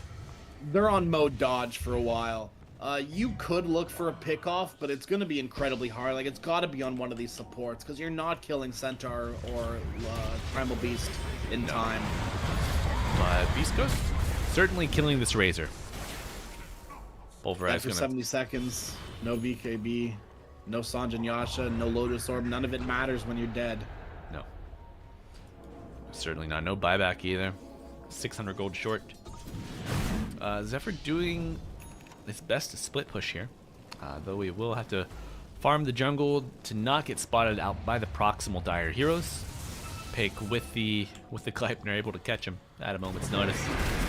And now in the bottom lane we see Phantasm used, but broken also by Shadow Demon. And that's third time Sammy has died outside of the base, just within vision of his ramp to the high ground. No solitude, no safety, no sanctuary, as Lumpy continues his dive in his best efforts to be a headache for all Leviathan players. I mean, with all the yelling Lumpy's been doing, I've got a little bit of a headache too, dude. He's been yelling this uproar constantly, like literally every time it's off cooldown, even just a little bit of stacks, he lets it rip, and it's a lot of damage in these fights with the Bloodstone and the Aghanim Scepter. It's kind of huge. Yapper's gonna yap, man. What can you do? Oh, and the Lotus Orb plus the Lincolns. Nice split Earth coming out, but no shard, so shall not what does repeat. It matter? 7 seconds with popped. Yeah, 7 seconds until your carry's up. Demonic Clin coming out on Pike for a little bit of a dispel and heal, delayed. Then they get 1 Rax back up, and Zephyr not wanting to use his Force Staff to get in there, knows that will limit his potential to get out. They're on the aggressive here. Leviathan, perhaps a last-ditch effort, maybe a last chance fight outside of the base, though they are under the dire vision completely. Nice onslaught with the Pulverize coming out afterwards. Vitaly hits the Stampede. A little bit of a reset here for the dire as they find the target they want, and KP dead for 70 with no buyback. And Elmisho buys back on the Shadow Demon Stinger, getting a little low, hitting Pake with his briefcase. Says, sir, it's 9 o'clock. You've got your first business call of the day. A nice Blink Stampede, or Blink Hoofstop from the Centaur War Runner. Vitaly just making a mess of these Radiant heroes. And now Pake has found the Leshrac. Flame Break coming out, but it's not going to do anything. Beast Coast peeled off of the Leshrac before it arrived, and that Demonic Purge damage getting the kill onto the mid. Lesh. Stoikov dead for 80. Has buyback. Is this the end? It very well may be. I feel like it's been the end for at least 10 minutes. It feels like Leviathan, they just haven't had any gas in the tank for quite a while now. And when your car is running on empty for this long, you know, it's just bound to happen where it breaks down. No buyback available. CAA. Oh, Zephyr, this is such a dangerous play. Gets the vision counter-warded immediately. Centaur holding a gem. And Phantasm used 11 seconds ago, and they will go on Moose. Gets the Glimmer Cave off with the Force Staff to the low ground, and now Lasso onto the high ground. Centaur contained. The Stampede will come out, giving him a brief reset. The Link breaks. Now Pulverize onto the Chaos Knight. Nice Yule Scepter, buying a little bit of time for the reset. And Stoikov is in the fight on the back line, but Sammy Boy dies under the tier 4s. Gotta expect the rest to just be curtains here as they converge on Stoikov. Stinger with the Echo Stomp buying a little more time, and BKB popped on Pike, keeping him alive from this magical damage on the side of Stoikov. And Lumpy in, unchained, and in his lane. Will Stomp, and only the Batrider remains between Beast Coast and a victory in Game 3 as Samson calls GG for Leviathan. and Beast Coast win EPL America's Season 10 in convincing fashion, a 3-0 Giga Stomp. Beast Coast are back, baby. This is where it starts, right?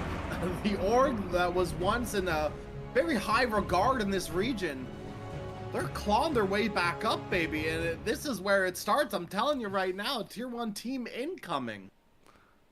You'll love to see it. A return to form for the Beast Coast lads. New roster? No problem. With Vitali, Moose, El Micho, Lumpy, and Pike, they are in good hands. A perfect performance from the Weaver. The Chismoso aside, I think this is maybe the standout performance across the 3 games. Yeah, Pake is insane, dude. He's died 3 times this series. Like, the entire Bro, I died 3 series. times in the laning stage. What the hell? Yeah, dude, that's what I'm saying, man. Like, I feel like he died as many times as Sammy Boy died in the span of 3 minutes. Like, Pake was phenomenal this series, and he was great the last one as well. There's really broad shoulders on this boy to carry the team on Beast Coast multiple series in a row. And that's not to take away from the rest of Beast Coast as well. I think Lumpy has been playing consistently phenomenal, even in lanes in which it's not heavily favored. He still comes out of lane in a really good position, even ganking at level 5 on the Primal Beast, which is kind of crazy. It got the kill. It was really good, but still, some would call it insane. Yeah, I thought that space was going to be enough for Stoikov to really work some magic mid and get ahead of the Primal, but I was wrong. Yeah, Lumpy knows best, and beautiful performance here in Game 3 from him as well as Pake and just the rest of the Beast Coast squad. And not to take anything away from them, Leviathan, they secure 2nd place here in Season 10 of the EPL World Series Americas, netting themselves $3,000 USD. So you lose 3-0, but a little bit of money in your pocket could ease your sorrows. Yeah, for sure. Leviathan, they definitely earned this spot as well, right? They made their way through that upper bracket in fairly convincing fashion, right? Infinity are no pushover. E-Star backs are no pushovers. So to beat these teams in very convincing fashion, it's a really good showing for the team, and I have high hopes for them. I hope they don't, disband and do the whole... disband and split away from each other immediately. Like, right. It's been one tournament. You've had a really good showing. Just chill. Keep playing together as a team and growing together, because I think the really big problem with like NA and SA is that these rosters, they keep changing and keep swapping. You have no chance to grow together as a team. And Dota, it's a team game. You need to play together. You need to be confident around each other. And maybe even able to have a little bit of fun too in comms, right? Like, as long as things are lighthearted, as long as you're friends, I feel like, friendship is very important, I think, in Dota. And if you can get through it all together, the ups, the downs, you've got a really good chance of coming back next season and really biting back against some team like Beast Coast. So Leviathan, keep your eyes out for them for sure. Yeah, sometimes roster shuffles are necessary, maybe needed to be competitive, but after claiming 2nd in your first tournament as a team, probably not the best time to reshuffle. Stick it out. No. Work through the difficult times and continue to build. We love to see these rosters stick together and develop that chemistry and cohesion over time. And I think Leviathan you lost against Beast Coast, like, it's fine, right? you're poised to do that. Exactly. Beast Coast, huge congratulations to them. Every single one of them earned it this series. And like I said, even the last series as well. It was a really big day for Beast Coast. So Pake, Lumpy, Vitali, El Micho, Moose, congratulations. It was a well-fought and well-earned victory. You went all the way through the lower bracket, and you damn well did it. Yeah, absolutely. Great job, Beast Coast. Almost a full lower bracket run. Like, from the quarterfinals onwards, just so impressive. 2 O's all the way. Jazz.